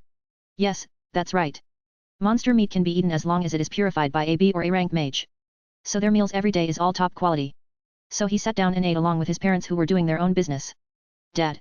Can you sew this cloth into this? After eating, Kenji disappeared and appeared in less than a second and showed them the cloth that they received in the Japan Hunter Association, and then he showed his sketch of Superman's suit but different from the original. First of all, the underwear is not on the outside, and second, it's a mix of cloth and armor. Pick on the cover. Isn't this the cloth yesterday? Shikashi asks and Kenji nodded. Sure. Shikashi immediately agreed, as long as his son wants it, he's even willing to reach a star for him. Thanks, Dad. Kenji gratefully said before hugging him. Meanwhile, Hana was jealous that her husband was getting hugs from their son. Of course Shikashi didn't forget to use this chance to tease his wife by sticking his tongue out like a kid. Tick mark appeared on Hana's forehead before smiling and smirking. Suddenly Shikashi was having a bad feeling about her smile and saw Hana's mouth open and spoke without a sound but he could still understand it despite no sounds. You'll sleep on the couch tonight? As if the thunder strikes him in his head, Shikashi didn't expect that his beloved wife would be this cruel. WWA. Shikashi was about to apologize when Hana cut him off. Kenji. Come, hug mommy. Hana said while spreading her arms, ready to receive his hug. Of course, Kenji will not forget about his mom and also hugged her. After that, they went on their way. Shikashi went to a small village near Shirakawa. He heard that a gate broke out there and caused casualties in people's homes. His purpose there was to assist, donate goods, and give them temporary homes. Meanwhile, Hana heard that someone just tried to steal files in her office and she is needed there. Our protagonist, Kenji, and Kane were on their way to school when the limo abruptly stopped. Kenji held Kane to stop her from falling. He's using his hearing and already predicted this. 10. Kenji counted, he looked outside and saw his same bodyguards fighting the attackers. RPG. One of his bodyguards shouted and Kenji saw an RPG coming into his limo. Zoom. As if stopping time, everything slowed down except for Kenji who was staring at the RPG that is headed towards them. He first grabbed Kane, then went towards the front seat and also grabbed the driver. After that, he blurred and appeared behind a tree, far away from the battlefield. After dropping the both of them, he blurred again and grabbed the rest of the bodyguards and dropped them on the same tree. After that, he went to the battlefield and saw that the RPG was close to the limo. He ignored the RPG and stared at the assassins who were wearing full-body Kevlar suits. He first grabbed them all and positioned them. From the outside perspective, you can see 10 men in full-body Kevlar suits were close to each other and forming a circle. Once that was done, Kenji went back to the limo and grabbed the RPG bomb, then placed it in the middle of the circle with its tip facing down. After that, he removed the Kevlar suits that they were wearing and saw that they were all Americans. Americans? Why would they want my ass? Kenji confusedly asks himself but decided to put it aside for now. After removing their suits, leaving them in their birthday suits, he stepped back a little and the time resumed again. Chapter 13, CH 13. Asterisk Bohuam. Asterisk. An explosion occurred near the Shuin High School turning the alarms on while panicked students were running around like chickens. Meanwhile, the teachers were trying to discern the situation while calling the polices. Some students tried to sneak to the place of the explosion but were caught by the security guard who was a C-rank hunter. Kane POV. I feel death flashing before my eyes, but before I died I want to hug Kenji one last time. When suddenly, my vision blurs and I saw myself behind a tree along with the driver. So we died, hey. I tried to look for Kenji and saw the guards appearing, but I didn't care about that. I saw that Kenji was not here, meaning he's not dead. I feel happy Bulletin. My trail of thoughts was cut off when we heard an explosion near us, so we turned our heads and saw an explosion occurring. What's that? I asked but suddenly I felt a hand touching my shoulder. So I instinctively turned and dropped a wheel kick on whoever tried to touch me aside from my beloved Kenji. I held my feet in pain, it felt like I just kicked steel so when I looked at the one who touched me, I paled and saw Kenji smiling at me. Yo, Kenji said making me faint. Third POV. Yo. Kenji greeted Kane whose eyes rolled up and fainted. Kenji confusedly stares at her fainted form. Kenji done. His driver interrupted him. When Kenji turns to look at him, he saw his driver along with the bodyguards kowtowing. What's up with you, guys? Kenji asks them. We have failed. This is the second time you've saved our lives. One of his bodyguards said while tearing up. Oi. Stop kneeling you guys, Kenji sighed. He isn't used to people kowtowing, though he was used to being respected due to his past life military but that was all a salute not kowtow like this. We will not stand here unless you punish us. They all said in unison. Kenji just stared at them kowtowing before sighing again and saying, fine, fine. I'll tell father to punish you, now let's go, we'll be late. Kenji yelled. Hi. They said before running back to the limo that was littered with bullet holes. Once inside, they proceeded to ride to school. On the way there, Kenji also woke up Kane who immediately apologized 100 times. Kenji just sighed and forgave her. Soon they reached the school and saw students running randomly. What's going on here? Kenji asks while stepping outside of the car along with Kane. Look. It's the new S-rank hunter. We're saved. One of the students shouted in excitement followed by the rest. Meanwhile, the teachers and the new principal sighed in relief. Although Kenji was very young, they believe in the Japan Hunter Association's choice. I'll repeat, what's going on? Kenji repeated. One of the students speak up, we heard an explosion near here, I think a country is testing their weapons on us. What's going on inside his head? Kenji mentally asks when he heard the student's answer. Kenji shook his head and announced, it's just a false alarm. When they heard him, they all sighed in relief. Soon the school continued as usual while the teachers cancelled their calls to the hunters and police saying that it was just a false alarm. But the police will still investigate just to be sure.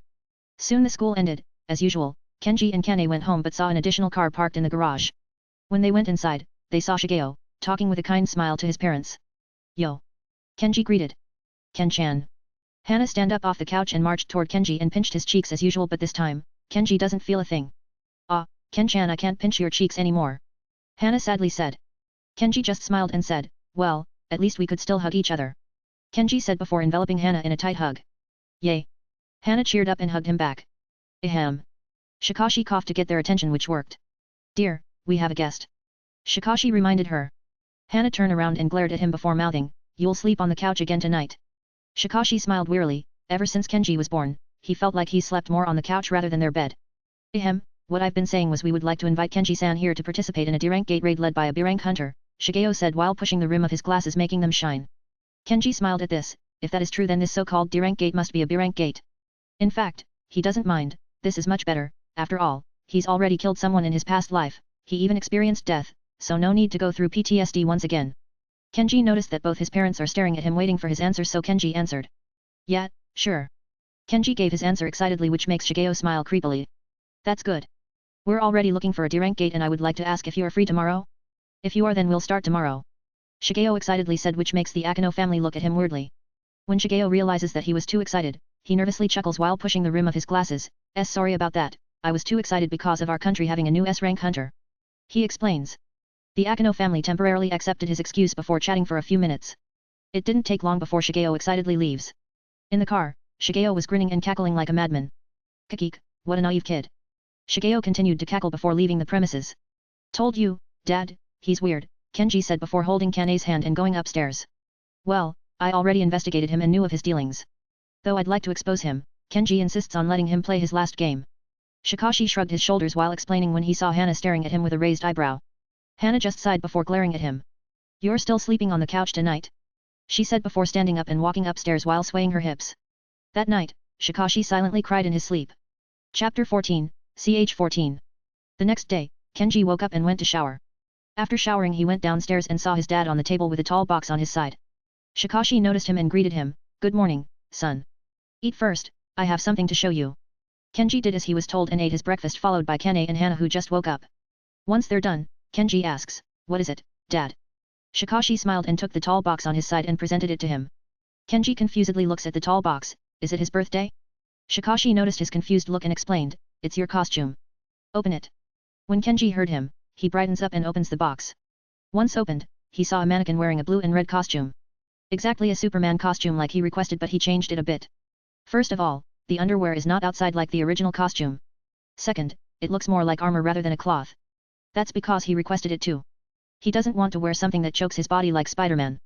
He prefers something like this. The cover is the image. Once done checking it up, he stand up and hugged his dad first, thanks, Dad. He said before also hugging his mother since he could feel her stare at him when he is hugging his dad. Wear it. Shikashi encourages him. Kenji smiled and nodded before doing the iconic Superman wearing his costume like in the movies. He disappeared and appeared but nothing changed on his body making everyone confused. Where's your costume? Shikashi asks confusedly. Kenji smiled and slowly opens his shirt on his chest with both his hands revealing the Superman costume. Once done, he's finally on his costume while everyone just stared at him dumbfoundedly. What was that? Hana couldn't hold it anymore and asked. Nothing, just felt like doing it, Kenji replied. They just shake their heads and ignored that scene. So, what does it feel like? Do you feel uncomfortable? Shikashi asks. Which, Kenji shakes his head and said, nope. In fact, I feel really good. Shikashi sighed in relief. So, ready for your first raid? Hana changes the topic and asks Kenji. Kenji nodded, although he knew that he was being schemed, that doesn't mean he was not excited. He can't wait to crush some monster skulls with nothing but his bare hands. Suddenly he noticed Kane was looking a bit down so he asks, what's wrong, Kane. Which startles Kane, and her eyes darted around nervously, especially at his parents. He noticed that she started getting more nervous and keeps fidgeting. So, he held her soft hand, and they went upstairs, but not before thanking his dad one last time. They went inside his room and asks, "What's wrong?" Kane stopped fidgeting and sighs sadly. "It's just that, I felt useless." Kane talked. Kane POV. When both me and Kenji went home after almost being killed if it wasn't for Kenji-kun. I felt useless. That was the second time he saved me without asking anything back. I tried to talk to him if he wants something from me, but all he said was, "Being by my side is all I want from you." Although it was sweet, it was crushed by his next words. "Because you're my friend." Although I was saddened by it, at least being by his side is enough for me, even though I'm not the one he's gonna love. And besides, we're still kids and I haven't confessed yet, so there's still a chance for me. But I'm weak. Does he still want me to be his friend if I'm weak? I'll just be a burden to his life. Once he's achieved enough fame, I'll just be a pebble to his eyes. After all, he's the youngest S rank ever. I even heard his feats and I'm so amazed. "What's wrong, Kane?" I was startled when I heard his voice. It was so smooth, so charming, and so handsome, like a Prince Charming. I wanted to confess to him right here, and right now, but I was nervous. I could see his parents being disappointed in him by having me as his girlfriend. After all, I'm just a weak girl. I was startled when Kenji-kun suddenly held my hand softly and dragged me upstairs. We went to his room and asks me again, "What's wrong?" "It's just that, I feel useless." Third POV. "It's just that, I feel useless. After all, you've been saving me ever since we've met." Kane told him. Kenji was just a bit shocked. He didn't expect that her thoughts about him will drag into this. "What are you saying?" "I don't mind, after all, we're friends." When he was just about to say friends, he noticed that Kane lost some light in her eyes. Kenji narrows his eyes and realization hit him. "I see, I guess she really liked me, I thought it was just some silly childhood crush." Kenji sighs. "Hey, Kane," Kenji called out. "Do you like me?" Kenji suddenly said, which startles Kane. "WWW, what are you saying?" "Of course I don't like you or anything." Kane was frantic, not knowing what she was saying right now. "I see," Kenji said with a disappointed expression. When Kane noticed this, she finally realized what she said and fear took over her. No, I didn't mean that."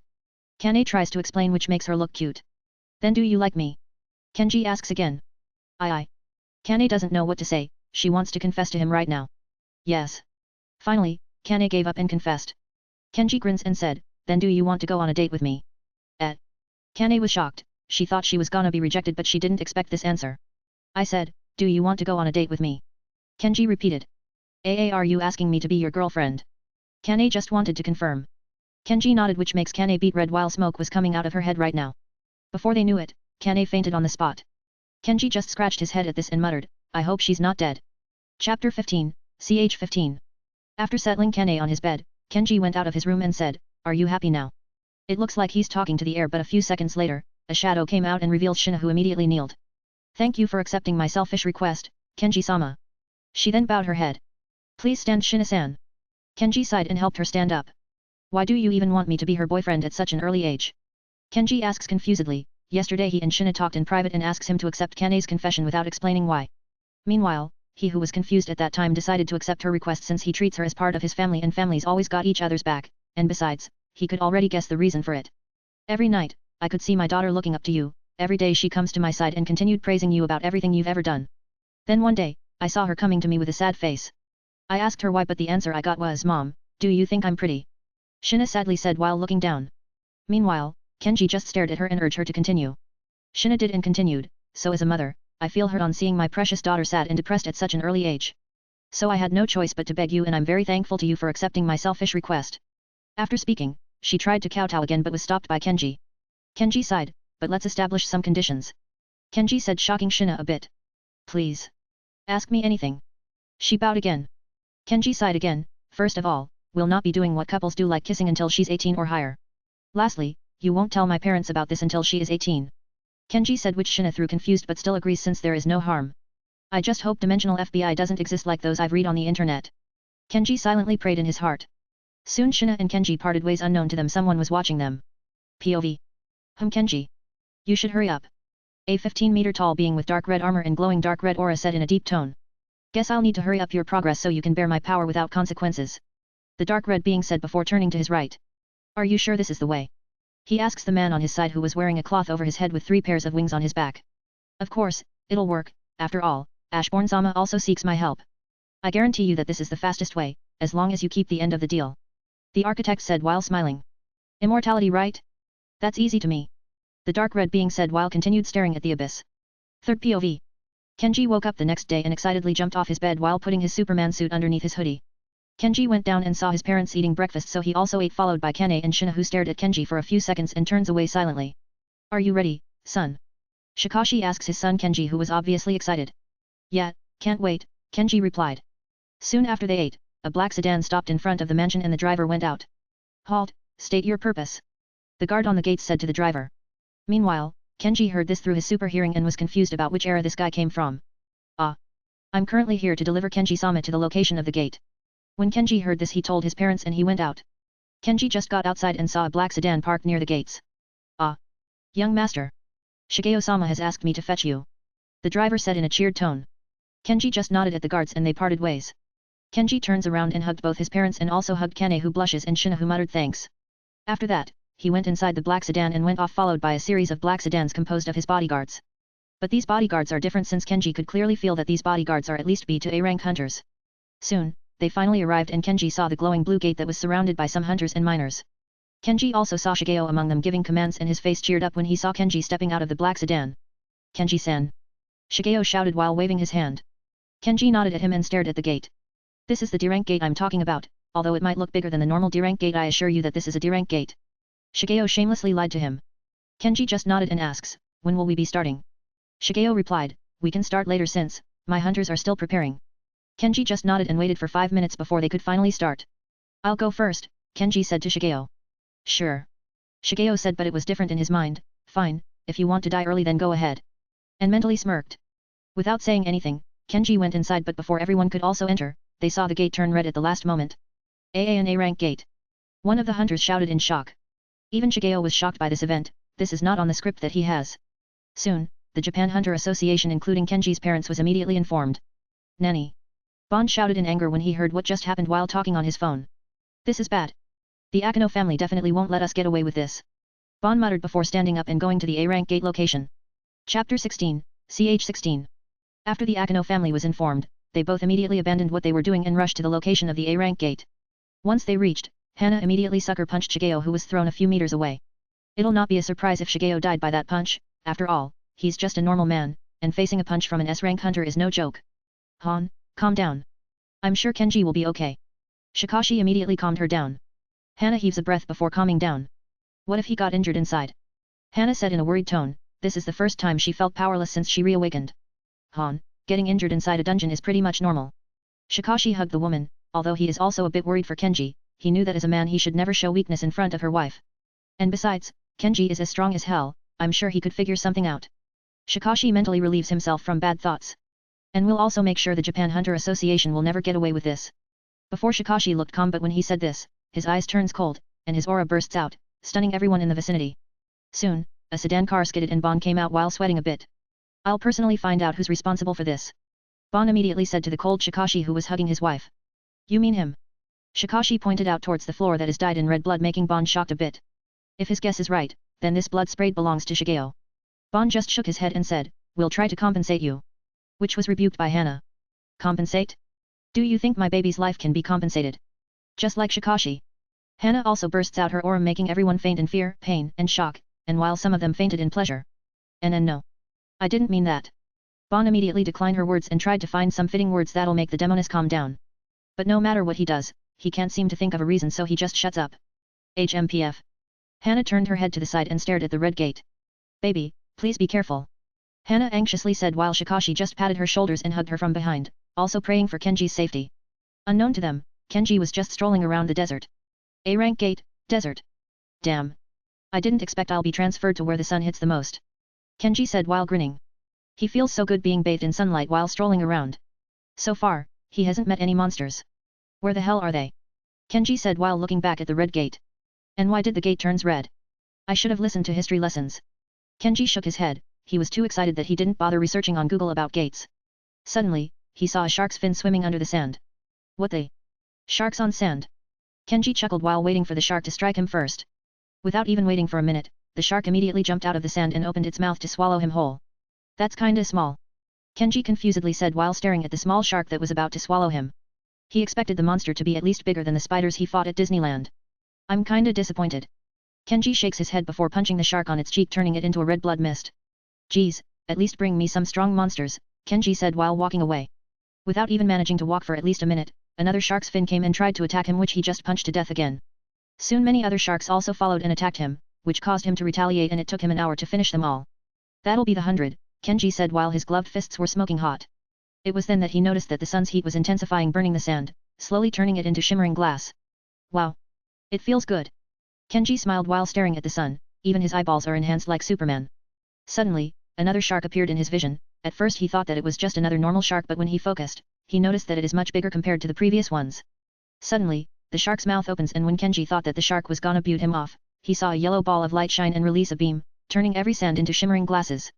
At first, Kenji thought about dodging, but then he sensed that the beam of light felt very familiar to him, so he decided to stay and tanked it. And it seems like his guess is right. Isn't this sunlight energy? Kenji muttered while putting his hands behind his head and relaxed. This feels good, Kenji said, and before he knew it, the beam slowly decreased and finally, it stopped completely. That's it. Come on, give me more. Kenji grinned while glaring at the shark. Huff huff. You're out of breath? Since when did sharks get exhausted? Kenji confusedly asked before deciding to finally finish him off. Thanks for the charge, though, Kenji said his words before slapping the exhausted shark to death. Hwungug. Smack. Before the shark was about to be smacked, it released a loud strange noise which irritates Kenji more and killed him. Like any others, the shark turns into a red mist of blood. Soon enough, Kenji heard loud rumbles behind him that causes him to look back and stare in shock. Right in front of him are the same sharks, but these are different, they're bigger, and all of them are full of muscles. How does he know? Well, their fins have a trace of muscles and their below are six-pack abs. Strong. Kenji safely nodded before dodging a jaw of a shark. And fast, Kenji added when he saw that the shark that attacked him was very fast compared to the previous one. Now that he looks at it, one shark stands out of all of them. This shark is so different that Kenji could see the shark was standing like a human and had muscular arms. He looks like King Shark from the Suicide Squad movie, except that he is muscular and has 8-pack abs. Kenji then stares at the horde of sharks with King Shark, which he will call, for now, standing in the middle of them. I hope you guys are ready for a dance. Kenji grins while slamming his right fist on his left palm, producing a shockwave that pushes the sands back and shatters the glasses on the floor. Chapter 17, CH 17. The Akeno and the newly arrived Tawada family were chatting with each other. It's been an hour, isn't it? Shina worriedly said while staring at the swirling red gate. I am sure, he will be fine, Kane said with a bit of worry and fear in her tone. After all, he just asked her out yesterday, and dying inside a gate while not fulfilling his promise breaks her heart, and she also felt powerless. Of course, Shikashi and Hana noticed this and comforted her. Of course, you are right, Kane-chan. After all, during the assessment, Kenji-chan shows his power that is beyond S-rank hunter, you know, Hana said while patting Kane's head. Kane just nodded meekly, while Shikashi just sighed and stared at the gate while mentally thinking. Make sure you're gonna be back to us in one piece, many of us here are waiting for you, son. Meanwhile inside the red gate. I hope you guys are ready for a dance, Kenji smirked before blasting off and punching the nearby shark before blasting off again and kept repeating. But his massacre was stopped when he felt himself being drowned in the sunlight beam. Thanks for the meal. Kenji grinned, feeling the increasing strength inside his every cell. Soon Kenji also released his laser beams, overpowering the shark's beams. With his laser beams, the shark's number slowly dwindled, but suddenly his laser beams were pushed back by someone else's. If his guess is right, then the king shark's beam was the one who pushed his laser beam back. Wow, worthy opponent. Kenji said before intensifying his laser beams, while the king shark also did the same. On the outside perspective, you could see two beings, one that looked like a half shark and a half giant releasing beams from his mouth, while the other one was a muscular teen also releasing his laser beams, locking the both of them in a laser beam competition. Slowly, King Shark was losing to his advantage, so he ordered his remaining shark minions to also release their beams to help him. The minions followed and released their beams, which is a bit tiny compared to King Shark's beam. Well, this was fun. I'll charge up a bit. Kenji said before stopping his laser beams, allowing the intense combination of countless sunlight beams to hit him with full force, destroying and melting everything on its path. Soon enough, Kenji was engulfed in sunlight beams, making King Shark think that he won. Once thinking that he won, the sunlight beam slowly loses its power till the line of sunlight beam dwindled to nothingness. Seeing that his job is done, King Shark along with his minions turned their backs and was about to go back when suddenly, I feel full. Kenji's voice resonated around the area, making King Shark and his minions stopped and turn their back around just to see their enemy standing there without a scratch, even his clothes don't have one. Impossible. King Shark muttered in monster language. Wait, you can talk. Kenji, who was stretching his arms, abruptly stopped and said in shock. Stupid human, King Shark said again in monster language. Hey! Who are you calling stupid? Kenji refuted, not knowing that he could understand and speak the monster language. What? Impossible, King Shark said in shock while staring at Kenji. Impossible? What impossible? Kenji asks confusedly for a second before noticing something strange when he speaks. Hello? Hello? Hello? Ahem lay aaa Kenji tested his voice a few times before panicking. What? What language is this? Kenji fell into a state of panic while clutching his throat trying to fix it. Meanwhile, King Shark just deadpanned and stared at him like he was an idiot. Enough. How do you know monster language, human? King Shark growled in anger. I don't know. Kenji shrugged his shoulders. By the way, are we gonna continue our fight? Kenji decided to ignore the unknown language that he is speaking and decided to end this so he could finally get out. I'll end you, King Shark yelled before rushing at him in anger. With such a huge build, it's a huge surprise that he could move at sonic speeds appearing in front of Kenji while his fists are already closed and ready to punch. Kenji just puffed his chest as if ready to take the punch from a 15-meter-tall King Shark. Boom! The sand beneath Kenji exploded and created dust of sand surrounding them and blocking their vision, but for Kenji, this was nothing since he could just use his X-ray vision to detect his enemy. There you are, Kenji grinned and punched to his left. Boom! With his punch, King Shark was thrown away for a few meters before skidding his body on the ground. Wow, you survived that, Kenji was amused. This is the first time someone could take his punch without exploding in a mist of blood. Ha ha ha, this is nothing to me. King Shark stands up and the hole on his chest slowly regenerated as fast as Wolverine. You have healing powers? Kenji questioned. Didn't you just see it earlier? King Shark asks the dumb human. Without waiting for Kenji's reply, King Shark disappeared again in a sonic boom before punching at Kenji, who just blocked it with his palm. But a gust of wind blew behind Kenji, blowing everything on its path, showing how strong King Shark is and how tough Kenji's palm was. Kenji whistled and said, "You pack a punch." Before continuing, how about a taste of mine? Kenji clenched his fist before punching King Shark on his chest 3 times in a second. Boom! Boom! Boom! With his 3 consecutive punches, King Shark's body was separated in half before being thrown away in sonic booms. Jigwah! King Shark finally can't take it anymore and spitted out blood while his upper and lower body was slowly generating flesh and attracting each other, trying to reconnect. Yup, that's enough, Kenji sighed while walking towards King Shark, and when he finally reached there, he continued, "You're the strongest opponent I've ever fought so far." He pulled back his hand and clenched it into a fist. Meanwhile, when King Shark was about to fight back, he saw Kenji pulling his arm back while clenching his fist with his cape fluttering behind him, and King Shark saw a glimpse of his master's image overlapping with Kenji. Master King Shark was able to mutter his last words before his head splattered into pieces. Sorry, what were you saying? Kenji thought he heard it wrong. After all, what he heard was master and calling someone who was about to kill you master. Then either that guy is an idiot or was actually a masochist. Kenji shakes his head, imagining King Shark being a masochist, tainting his pure mind.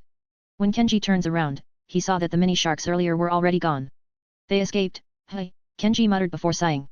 Soon enough, after killing the boss in the dungeon, a swirling red gate appeared just a few meters away from him. It's finally finished, hey, Kenji said before continuing, well, it's very fun while it lasts. Kenji mutters and walked toward the red gate. Chapter 18, ch 18. Outside the gate, it's been a day and a half since Kenji went inside the red gate, and the Akeno family was finally getting more anxious along with Bon. But before their anxiety intensifies, the red gate swirls, which caused them to look at the gate in nervousness while getting ready. Either Kenji will come out or the monsters will, which means Kenji failed and died inside the dungeon. Soon, a figure slowly walked out and said, "Hello there." Hana didn't care anymore and immediately hugged her son, Kenji. "Oh, Kenji, you're safe. You're finally in my arms," Hana said while tears were falling out of her eyes. Shikashi just teared up a little before wiping it off. He's a man and a husband, and they don't cry. So he just walked and patted Kenji's shoulders and Hana's back before hugging the both of them. Hoo. My son. You're safe. Shikashi couldn't take it anymore and hugged them both and cried loudly. Kenji then felt someone hugging him from behind, and Kane was also hugging him while she was silently crying. Guys, come on. I'm finally safe, right? Let me rest at least. Kenji wearily said to them.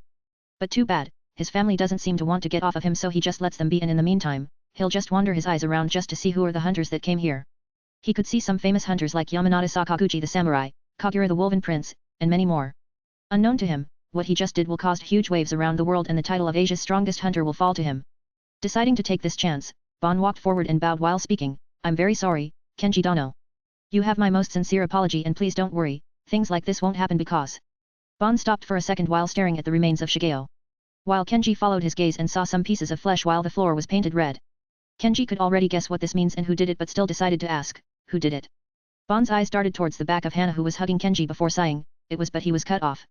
Me, Hana said while still hugging her son. Kenji just warmly smiled and said, though I would like to be the one to take revenge, but still thank you, Mom. He hugged her back. Shikashi wiped his tears from his face before looking at Bon and saying, we'll be going home, for now, this matter will be discussed tomorrow.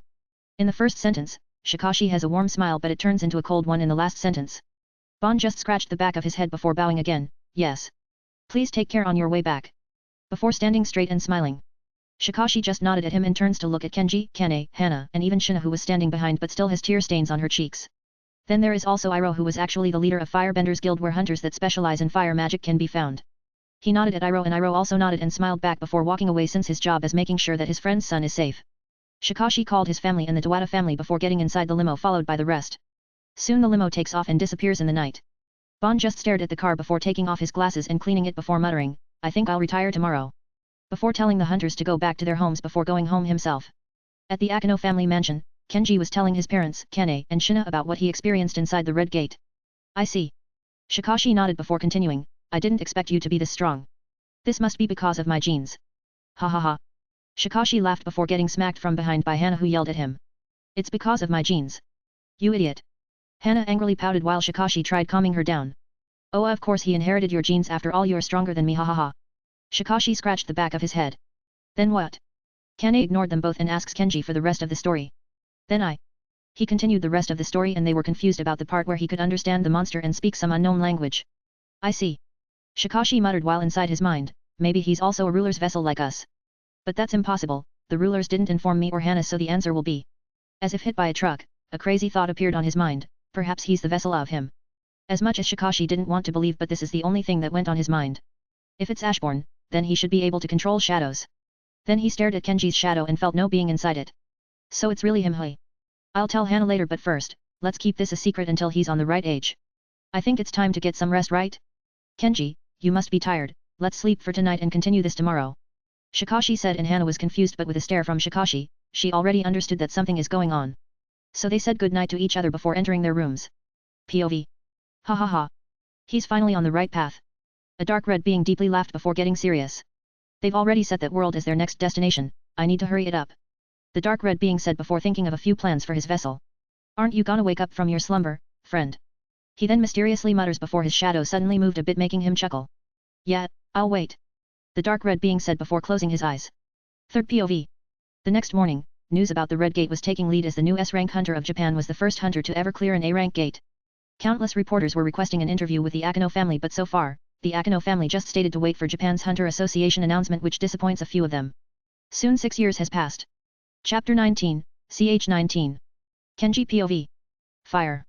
Fire everywhere. I could see that I'm on top of a building, and the surrounding buildings are either destroyed or on fire. I could also hear the screams of despair of the people who were dying. I tried to escape, but I noticed that my powers doesn't work anymore. Who could have done it? The one who reincarnated me? But why? That was when I heard a loud cry behind me. Father. I quickly turned around and saw my daughter Ellie on the edge of the building, holding Elijah while crying. Ellie. I shouted on top of my lungs while the smoke took the chance to invade my lungs when I breathed. Ah. Cough cough. I coughed while still hearing Elijah crying in the background with Ellie asking for my help. I am coming. I shouted back while thinking, how did the smoke get in my lungs when I'm on top of the roof? But I decided to ignore that and save my daughter and grandson first. But suddenly, Caesar needs help. I heard his voice behind me and turns just to see Caesar also on the edge of the building while his eyes are bloodshot and had bullet wounds on his body. Caesar. I muttered weakly. Boom. The building I'm standing on suddenly exploded while debris fell out. I could already feel the building slowly tilting. I need to make a choice fast. Father. Help. I kept turning my head side by side until I decided to make a decision. I looked at Caesar and said, I'm sorry, Caesar. I told him weakly before turning around, not wanting to hear nor see his reaction. But I still managed to glimpse at his face nodding while having the warmest smile. Ah! I shouted again and held both my daughter and grandson in my arms when suddenly. Boom! The ground we're standing on suddenly collapses, making us fall to our deaths. I could hear both of their screams and feel their fear while staring at the incoming ground. I'm sorry. I managed to mutter before everything turns black. Third POV.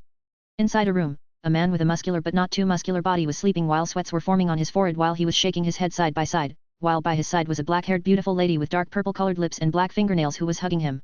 I'm planning on giving her the same tattoo as in the canon since she looks hot that way. Soon the man opens his eyes, which were glowing dark red, before closing them again and sighing in relief. It's been 6 years since the Red Gate incident, and it was also that day that he dreamt that dream. It just randomly keeps repeating itself, and he doesn't even care anymore since the first time he experienced that dream was also the time he learned how to fly. Now he could be called a certified Superman. After all, have you seen a Superman that doesn't fly? The first thing he did was to remove himself from the hug and went to the bathroom. It's been 21 years since he's here in this world. Every day his strength keeps on increasing to the point that he doesn't bother counting the tons he could lift anymore. Many things have happened during these years. First of all, his relationship with Kane was discovered by his parents just this last year. It was because Kane sneakily entered his room and hugged him throughout the night, and when Kenji's parents came to his room to wake him up, they saw Kane hugging him like a koala and they just assumed that Kenji and Kane are a couple. Since then, after discovering their secret, Kane has been sneaking up to him every night until he finally allowed her to sleep beside him. Now you must be wondering how could Kane sneak up on him, right? Well, that night was also the night he dreamt that dream for the second time. So that day the family went on a vacation to the Philippines, Boracay, to celebrate their relationship, and Tha is where they also encountered a C-rank dungeon which was cleared by Kenji, and of course with the permission of the Philippine president. Then, Kane also finally awakened her mana, allowing her to participate in his dungeon raidings, and by the way, she is also an S-rank hunter like him, so the whole of Japan was cheering for having another S-rank hunter. And also, when she goes into puberty, she starts liking the purple color to the point that she even uses purple lipstick, and purple fingernails, and most of her clothes are purple colored. Then there is also Iroh, who retired as a hunter and joins the family as a cook, or that should what he was supposed to be called, but all he ever did was just boil and serve tea, and also give some of his profound wisdom. Every year, he has been doing tests on strength since his strength seemed to keep increasing. Bond didn't know whether to promote him to something higher since S rank is the highest rank that could be attained if you are a hunter. A/N, national rank hasn't been invented yet since Kamish hasn't appeared yet. That's all that has happened during the years.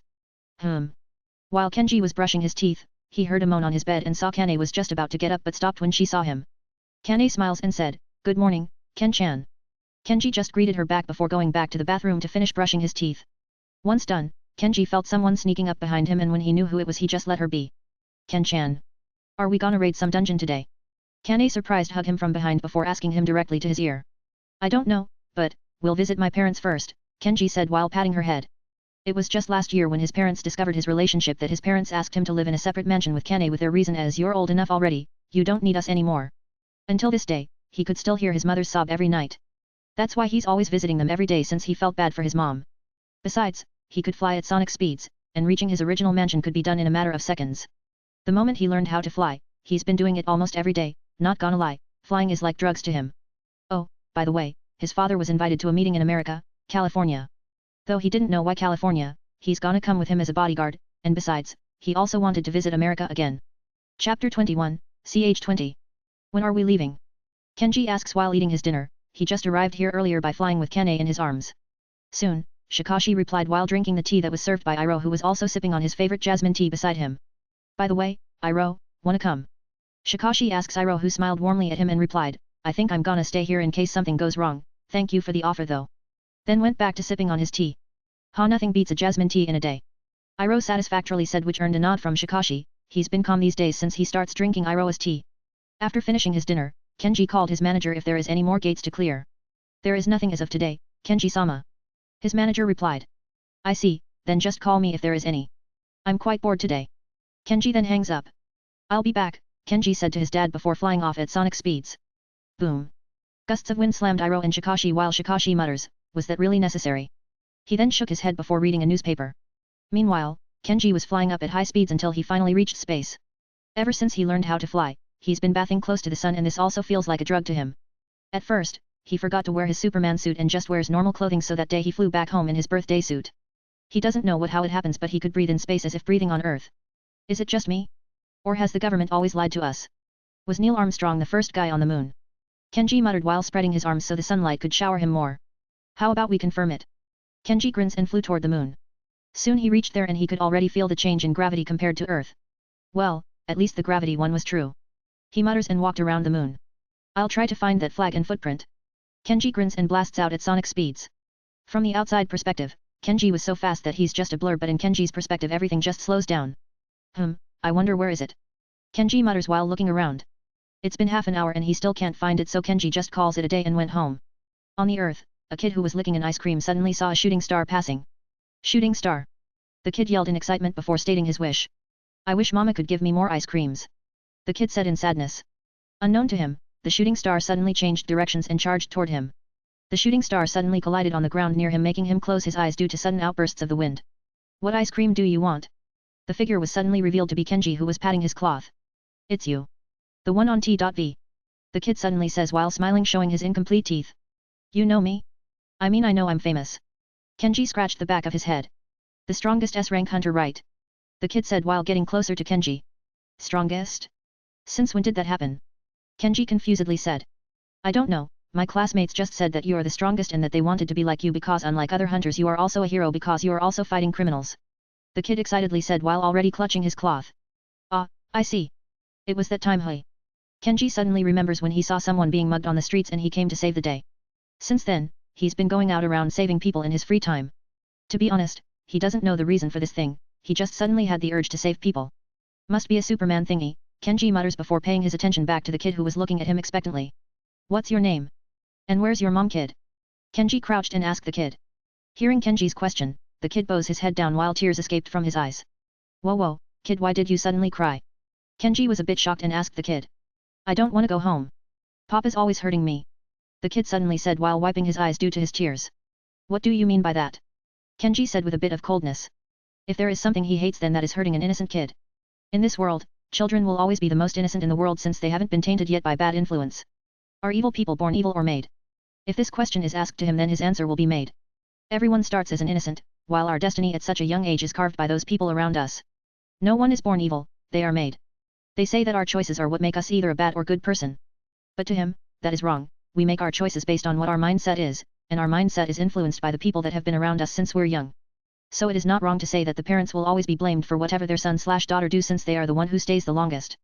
Every day, whenever Papa comes home drunk, he will always hit me and Mommy. The kid says while looking down. Where's your home, kid?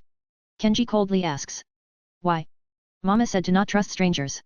The kid told him. Kenji warmly smiles at this, it seems like his mother is a decent one. He then replied, am I a stranger to you? No.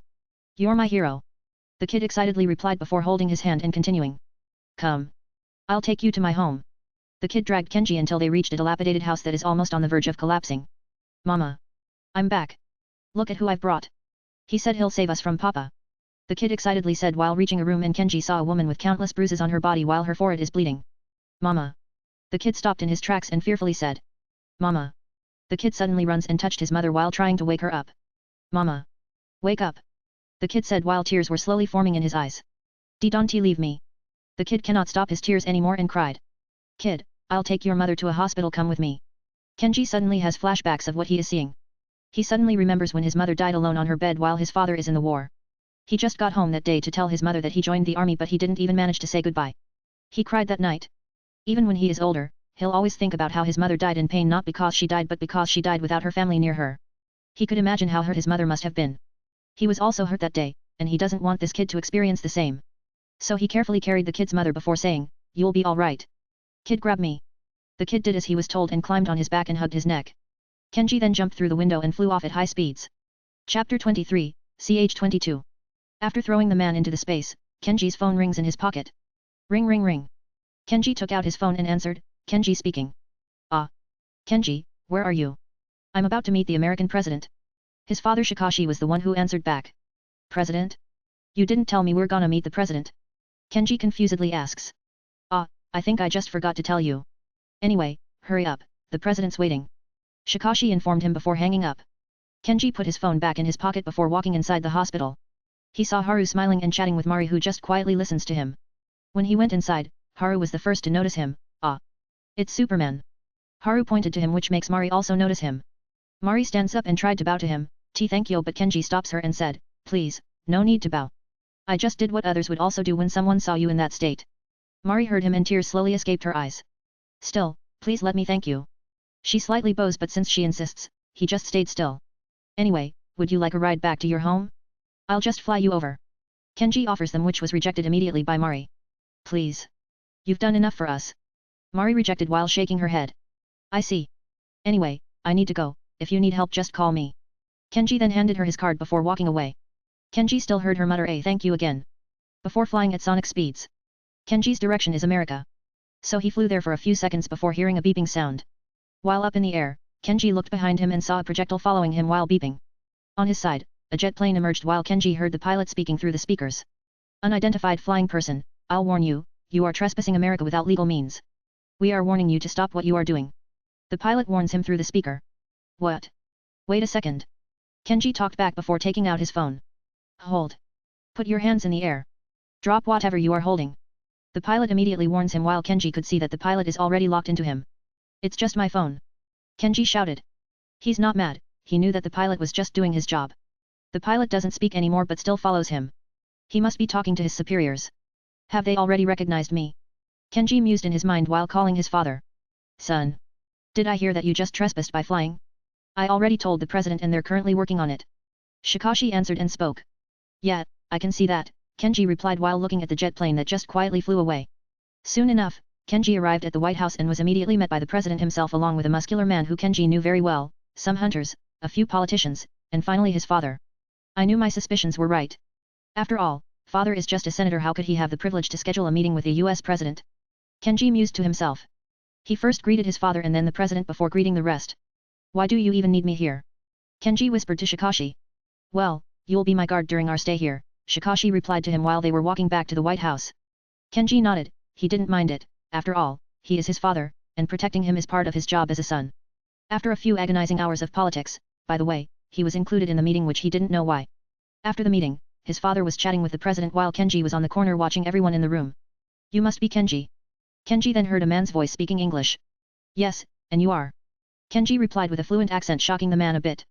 Oh, please forgive my manners, my name is Thomas Andre. Thomas then offered his hand to him. Kenji accepted it with no problem while introducing himself. Nice to meet you, Andre-san, my name is Kenji. Kenji smiles at the strength of Thomas when he gripped his hand. Thomas smiled back before speaking, how about I introduce you to a few of my guild mates? Kenji nodded and accepted his offer. Soon they left the room and reached another room where Kenji could see a few hunters talking to each other. Everyone, this is Kenji, introduce yourselves. Thomas introduced him before leaving while his guildmates introduced themselves to him. Soon Thomas came back holding a bottle of wine. This is a Romani Conti wine, let's have a drink. Soon Thomas poured him a glass of wine and offered it to him. Kenji drank it without hesitation, even if it has anything poisonous, Kenji knew that his body is immune to all kinds of poison or drugs. 5 minutes have passed chatting with Thomas about a few things like gates, monsters, or their culture, likes, and hobbies. Thomas may look like a mafia boss on the outside, but Kenji discovered that Thomas has a soft spot for plants and flowers. No wonder he's wearing a shirt and pants full of flowers. Kenji thought to himself. While they were chatting, the whole room suddenly lit in red while alarms were ringing around the White House. Thomas and the rest suddenly stood up and ran off. Thomas stayed for a bit and said to Kenji, something must have happened, it's probably a dungeon outbreak. Then he continued, follow me. Kenji nodded and followed him outside where he can see hunters preparing their gear. Out of all the places in the world, why are they preparing in the White House? Kenji confusedly asked himself. Kenji. Come, a dungeon outbreak has appeared near here. Shikashi called out to him. Kenji nodded and was about to reach out to him when suddenly, an explosion occurred in the White House alerting everyone. Roar! They heard a loud roar and everyone, even his father, Shikashi, froze in fear. Kenji noticed that he and Thomas were the only ones that is not affected, so they decided to rush outside to take a look at the situation. When both of them were finally outside, they saw fires everywhere, destroyed buildings, and finally, a huge red-scaled dragon decimating everything on its path.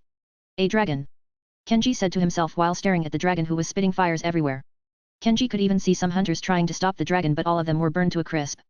Let's go, Thomas said to him while removing his sunglass with a serious look on his face. Yeah, let's stop it.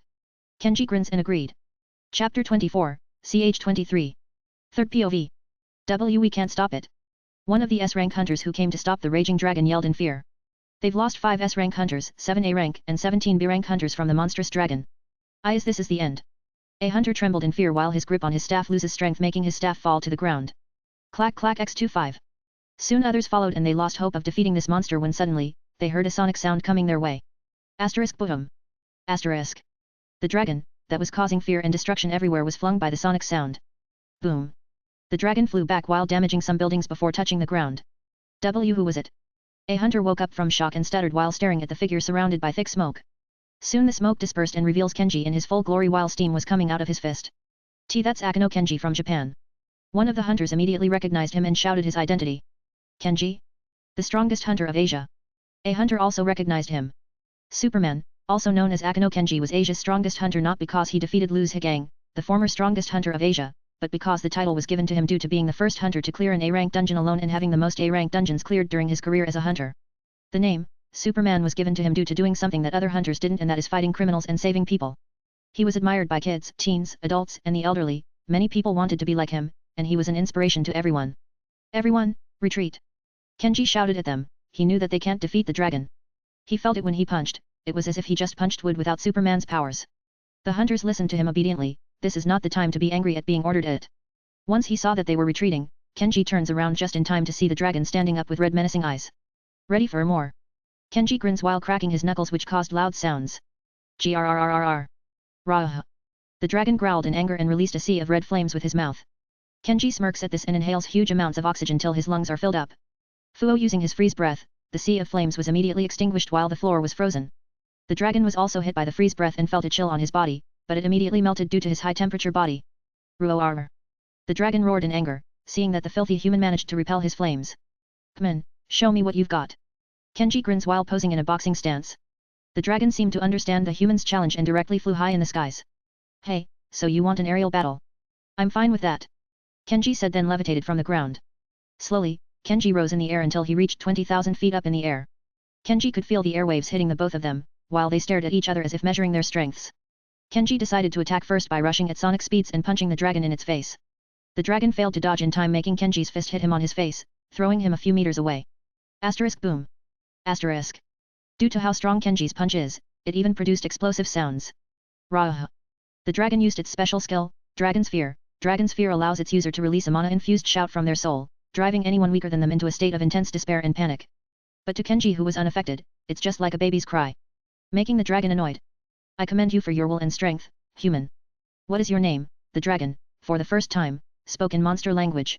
Thank you for the compliment, and shouldn't you introduce yourself first? Kenji replied in the same monster language. At first he tried to learn the language by speaking with monsters whenever he do raids, but it seems to be impossible, and whenever he want to talk to a monster, the monster language just came naturally to him. You're really a weird human, you could also speak our language that no human shall possess.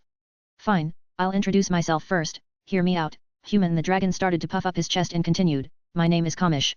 I see, then my name is Kenji. It was Kenji's turn to introduce himself, and so he did.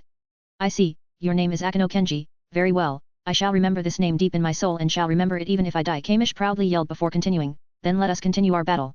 Kamish suddenly flapped his wings, which caused huge amounts of airwaves, and appeared in front of Kenji's vision.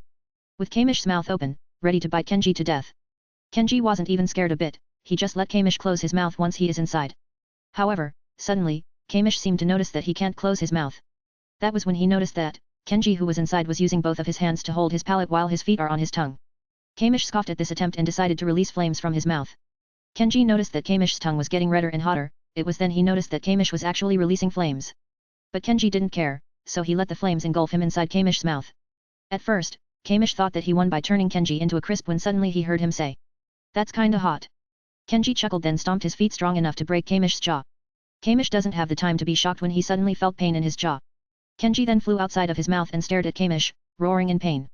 It hurts, isn't it? Kenji told him. He also felt that pain. It was that time during the war that he tripped in the middle of war while his jaw was crushed because his jaw fell on a rock. His tongue and teeth bled furiously that day. Sigh, good old days. Kenji sighed while reminiscing his past, forgetting the dragon who was glaring daggers at him. Chapter 25, ch 24. What's the status? A general asks while staring at the night sky. Sir, from our observations, Superman is fighting against the monster up in the sky. A soldier reported on his side. I see. Do you think we could provide any support? The general solemnly asks. As for right now, we cannot, sir. They should be fighting at least 30,000 feet up in the sky, and we currently have no hunter who could fly that high. The soldier replied. I see, then the least we can do is evacuate everyone around the vicinity. Make sure you prioritize the safety of civilians first. The general ordered before leaving with a sigh. He's already 70 years old. He missed the day when the only threat in the world are guns, but ever since the gate appeared, guns and bombs have been rendered useless. Sir, yes, sir. The soldier saluted and left to do what he was ordered. While Kenji was fighting Kamish, Thomas just arrived in the place of destruction and saw many soldiers evacuating and rescuing civilians. Suddenly, Thomas felt explosions up in the air, which caused him to look in the sky just in time to see the silhouettes of Kenji and Kamish fighting with each other. The sky. Thomas muttered and threw the cigarette that he was holding. Reinforcement, Thomas muttered, and he was then covered in good shining armor from head to toe. Ruler's Authority. He then used one of his skills called Ruler's Authority, which allows him telekinetically move objects with his mind. He used the skill on himself and levitated toward Kenji and Kamish. The other soldiers also saw this and were excited on seeing the S-rank hunter in action. It's they haven't seen hunters fight, it's just that S-rank hunters rarely move. Soon, with Ruler's Authority, Thomas reached them just in time to see Kenji punching Kamish's face. Boom. I'm amazed, Thomas said with a shocked face, letting his presence known. Kamish looked at him and was shocked on feeling a familiar aura on this human and the skill he is using. I didn't expect I'd see a ruler's vessel this early. Kamish spoke in monster language. Thomas just kept quiet and didn't say anything and directly attacked. Kamish, seeing Thomas's offense, decided to defend himself by swinging his tail towards Thomas. Thomas, seeing this, crossed his arms to defend himself. Boom. Due to Kamish's superior strength, Thomas was thrown away like a bug, but he managed to stop himself in time using Ruler's Authority. His forearms are bleeding, and his bones are shattered, but in no time, he slowly healed. On the sidelines, Kenji huffed. He didn't want to be a bystander, so he decided to attack Kamish with his laser eyes. Meanwhile, Kamish felt something hot penetrating his scales, directly hitting his flesh. Groff H. Kamish moaned in pain and looked behind him and saw Kenji with glowing dark red eyes. Kenji continued his assault and released hot beams again towards Kamish's body. Sizzle. Due to the intensity of Kenji's hot beams, Kamish's flesh was almost cooked, which smelled like bacon. Smells bacon. Kenji spoke in monster language and grins. Kamish felt insulted and ignored Thomas and spew a sea of flames toward Kenji. That won't work, Kenji reminded him, and just let the sea of fire engulf him again. Kamish knew that this isn't enough to injure Kenji, so after spewing flame from his mouth, he directly dashed toward Kenji and was about to slash him with his claws when suddenly, he felt as if someone was pulling him away. He turns around and saw Thomas with glowing orange eyes with his hands forward, using ruler's authority, capture to pull Kamish to him. Kamish was helpless and was pulled by him. Once Kamish was close to him, Thomas closed his fist and punched Kamish on his forehead. Boom. Kamish felt a little bit dizzy and roared in anger but was cut off when Kenji held his tail behind. No. Not my tail, Kamish sweated and yelled at Kenji. But Kenji didn't care about him and spun him around, forming wind blasts everywhere. Yug. Yug. Yug x100. Once Kenji noticed that he is spinning fast enough, he let go of his tail, throwing Kamish away from them. Meanwhile, Kenji immediately chased after him, leaving Thomas behind. Meanwhile, Kamish, who already has spinning eyes and a foaming mouth due to dizziness, was already regretting letting himself be controlled by the rulers. The truth is, he didn't even want to be here, but the rulers controlled him and ordered him to cause destruction here. But while he was fighting earlier with Kenji, he felt something familiar within him but he didn't know what it is. One thing for sure is that Kenji was a bit abnormal, especially that strength of his. Yo, Kamish suddenly heard a voice on his side. He turned his head to his side and saw his greatest nightmare. Kamish immediately used his wings to stop himself in his tracks. Kenji also stopped and looked at Kamish, who was staring back at him. You're very strong, Kenji. If only I wasn't controlled by them, then maybe we could have been friends. But let us end this now, Kamish spoke to him for the last time before attacking Kenji. Kenji also didn't say anything, he would also like to end this right now, he's quite hungry from all this fight. Kamish was already in front of him, with his jaw wide open, ready to bite him off. Meanwhile, Kenji just backed away and grabbed one of Kamish's horns. Then he pulled him towards him and kneed his forehead with enough force to decimate a city. Ever since he became Superman, he has been holding back a lot in order to not hurt everyone close to him. Kamish felt a strong painful force traveling from his head to his tail, destroying every flesh of his, while shaking his organs. Groff. Kamish was about to yell in pain when he suddenly felt someone just punch his jaw, forcing his mouth to shut in pain. From the outside perspective, one can see a dragon with his head jerked upward in the air due to Kenji's strong punch. Then Kenji's eyes glowed in red and hot beams of laser flew from his eyes and penetrated Kamish's weakened body. Kamish felt pain all over his body like never before, and when he was about to retaliate despite the pain, he saw Kenji appearing in front of his vision, with his fist closed and ready to punch him. I'm finally free. When he was about to finish his last words, Kenji's fist finally reached his head. Asterisk boom. Asterisk. Due to the intensity of Kenji's punch, intense airwaves were wreaking havoc in the surroundings. Sorry, what were you saying? Kenji once again missed what was his enemy's last words. Chapter 26, ch 25. Once Kenji was sure that the dragon was dead, he went and carried Kamish from his tail and flew back. Once he arrived, Kenji could see countless hunters helping and patrolling around the area with serious looks on their faces. Suddenly, their faces lose color when they saw that Kamish was back, and when they were about to get ready when someone pointed out to Kenji and they saw that he was carrying Kamish from his tail. They all sighed in relief that they won't have to fight once again. This day has been a huge loss to them, not only because of the civilian casualties and property damage but also because they lost tens of S-rank hunters this day. Right on this day, Kamish will be declared as humanity's greatest calamity. When Kenji went down and gently lay Kamish's body on the ground, he went and met his father, who immediately used his ability to heal Kenji. Dad, I'm fine. Kenji just casually said while flexing his biceps. I don't care, if your mother finds out that you have even a slight injury, I'll sleep on the couch again tonight. Shikashi told him while healing him with a very serious look, making Kenji chuckle.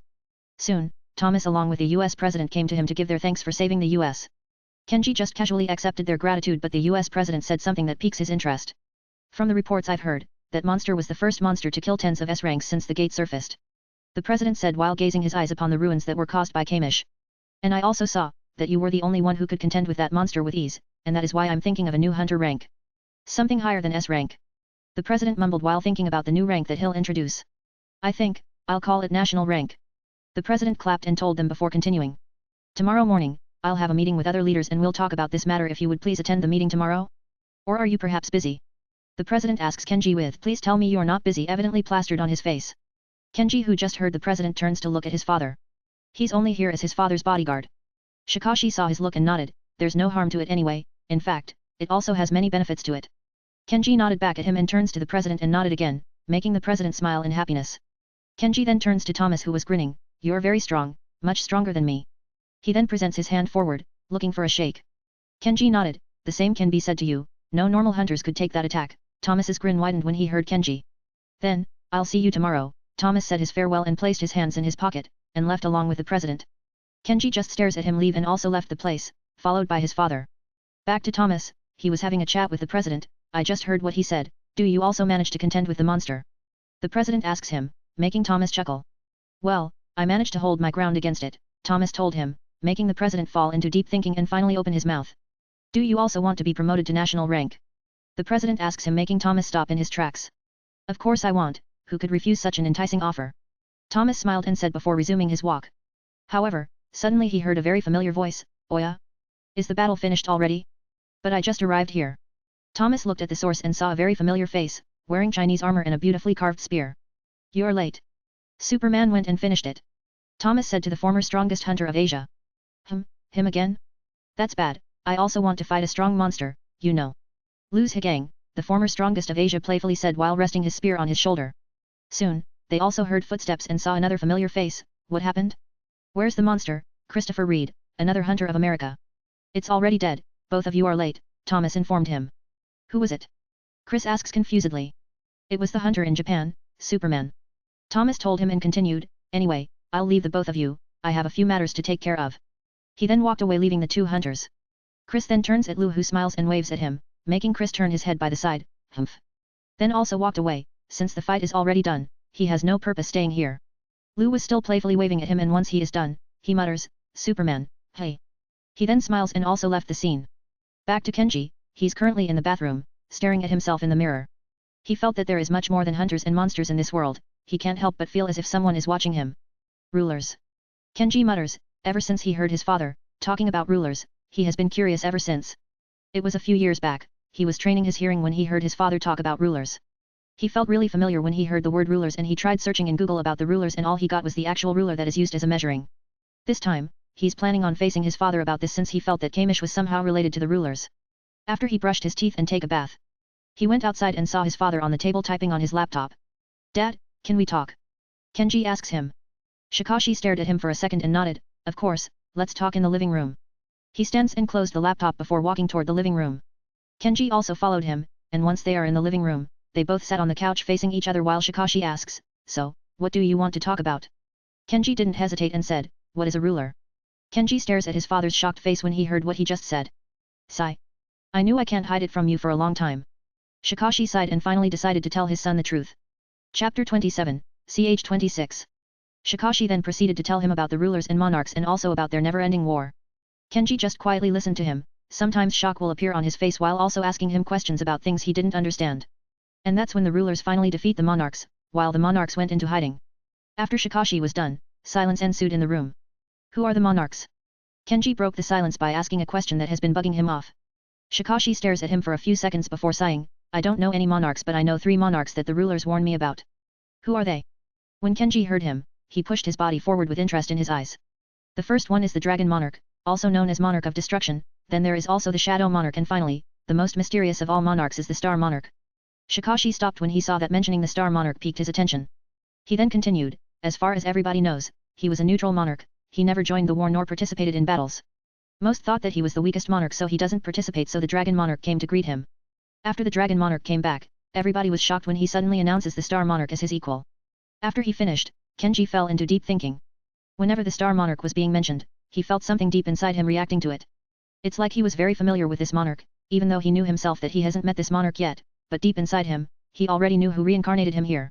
As for why does he know? Call it his guts, and besides, he's getting a reaction just by hearing him. Shikashi just looked at Kenji contemplating something before clearing his throat. Ahem, it's midnight already, we should get some sleep. After saying that, he quietly left the living room, leaving Kenji in his own thoughts. After thinking for a few minutes, he finally concluded that he must meet this monarch to find the answers to his questions. Soon enough, he also plopped down to his bed but not before messaging Kane and his mom about what happened and saying his good night. Next day. Inside a meeting hall, the US president was having his speech about the current matters and especially the humanity's greatest calamity and its horrors. Thankfully, Kenji was there in time to defeat the monstrous dragon, and that's how the US president suggested creating a higher rank called National Rank Hunter. Kenji was the first ever National Rank Hunter, and soon, some countries suggested their hunters be promoted to national rank. And so only, 5 national hunters candidates were chosen to participate in a test to determine whether they were worthy of the rank. After the meeting, Kenji was met by Thomas again but this time, Luz Higang, one of the national rank candidates joins them. I didn't expect I'd be chosen as a candidate. Luz Higang, Thomas Andre, and Kenji were chatting with each other. Well, it is expected, after all, you're the former strongest hunter of Asia. Kenji followed up and chatted. Well yet. Soon half an hour passed and it was time for everyone to go home.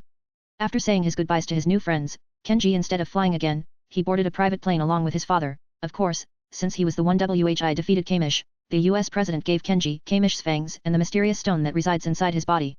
This has been one eventful trip, Kenji mused to himself and chuckled slightly before staring outside the window. However, he suddenly thought about what Thomas said earlier while they were having a chat. Flashback. So, Kenji, are you planning on having your own guild? If you do create a guild, I'm sure countless hunters will rush up to you just to join. Hearing Thomas's words, Kenji falls into deep thinking. Does he still need a guild? When he alone is enough to obliterate his enemies. End of flashback. While thinking about it, he didn't notice that the plane has finally arrived back in Japan. Son, we're here. His father, Shikashi, was the one who woke him up from his thoughts. Soon they both went down the plane and once outside, they both could see countless reporters asking him questions here and there. It seems like the travel of news is very fast. Kenji only answered a few questions while ignoring the nonsense questions like what brand of shampoo do you use? Or something else like do you have a huge dick? The last one seems like a question from a MILF reporter. Soon he also left the airport and finally arrived at his home. He didn't inform Kane of his return since he wanted to surprise her. Once he went inside, he saw that the first floor was empty and went upstairs to his room and saw what was inside. Inside his room was a sleeping Kane. But what confuses him was a wrap on her shoulder. At first, Kenji was mad thinking that Kane was hurt, but he suddenly noticed a black marking on her shoulder. So he went inside the room and slowly peeled the wrapper and saw a tattoo on her shoulder. When he saw the tattoos, he saw that it looks like a burning sun or something. There is also a tattoo that catches his attention. On the back of her shoulder, Kenji heart with arrow Kane was marked on her. Kenji felt warm inside, and because of this, Kane woke up and saw Kenji warmly smiling at her. At first, she was confused about what was Kenji doing here. Then she realized that she has recently gotten a tattoo from Hana's friend. Wait. Don't look at it. It was supposed to be a surprise gift for you. Kane immediately covered her shoulder and pouted at Kenji. Kenji just raised his eyebrows and said, "Why did you get a tattoo?" Seeing his raised eyebrows and a question, Kane immediately felt a bad feeling inside her. So she asks with a bit of fear and sadness, "Why you didn't like it?" By saying this, tears were already forming in her eyes and were attempting to fall out. Kenji, who saw this, felt bad for her. He was just concerned for her since he saw it himself back in his previous world. There's this guy who has full body tattoos and almost all people were avoiding him. Although there are pros and cons to having a tattoo, it might lead to some people looking down at her. There is also some risk like infections or something like that, but he is not against her tattoo, he was just worried for her. Seeing that Kenji was silent for a few minutes, Kane was already regretting having a tattoo. She almost felt like slapping herself for not asking her boyfriend's permission first. When she was about to apologize and find a way to remove the tattoo, she suddenly heard Kenji's warm words, "It's beautiful." She raised her head and saw Kenji looking at her lovingly, and she suddenly tears up and hugged him. However, ow. Ow. Ow. Because of a sudden hug, her tattoos rubbed with Kenji's clothes, leading to her pain. Kenji was also worried, so instead of hugging her, he just kissed her forehead and hugged her head to his muscular chest. That day, they both felt closer than ever. Chapter 28, ch 27. Morning has come. Kenji, who was sleeping with Kane in his arms, slowly opens his eyes, and what greeted him was the sunlight escaping from the curtains. Slowly, he got out of bed and went to the bathroom to brush his teeth. Then he went and took a bath before walking downstairs to cook breakfast for him and Kane. Soon, he finished cooking breakfast, which consists of tamago cake gohan, miso soup, and ohitashi. I'm clueless about Japanese breakfast, so I just searched on Google. Meanwhile, Kane was already awake and was just brushing her teeth after taking a bath. Once she went downstairs, she saw that Kenji was almost done preparing the dishes on the table. Kenji also saw her. "Good morning, sleepyhead." He smiled and continued, "Breakfast is ready, come sit." Kane smiled, feeling a bit warm inside her heart. Soon she also sat down and they both ate their breakfast in bliss. Once they finished eating, they both cuddled on the couch while Kenji started a conversation. "I've been thinking. I think I should start my own guild, what do you think?" Kenji said. Kane brought her slender fingers up to her chin and fell into thinking. Kenji just kept quiet and waited for Kane's response. A few seconds later, Kane finally spoke, "I think you should, but I'll join, is that okay with you?" Kenji immediately replied when he heard her. "Of course, I was already planning on inviting you." Kenji nodded and agreed.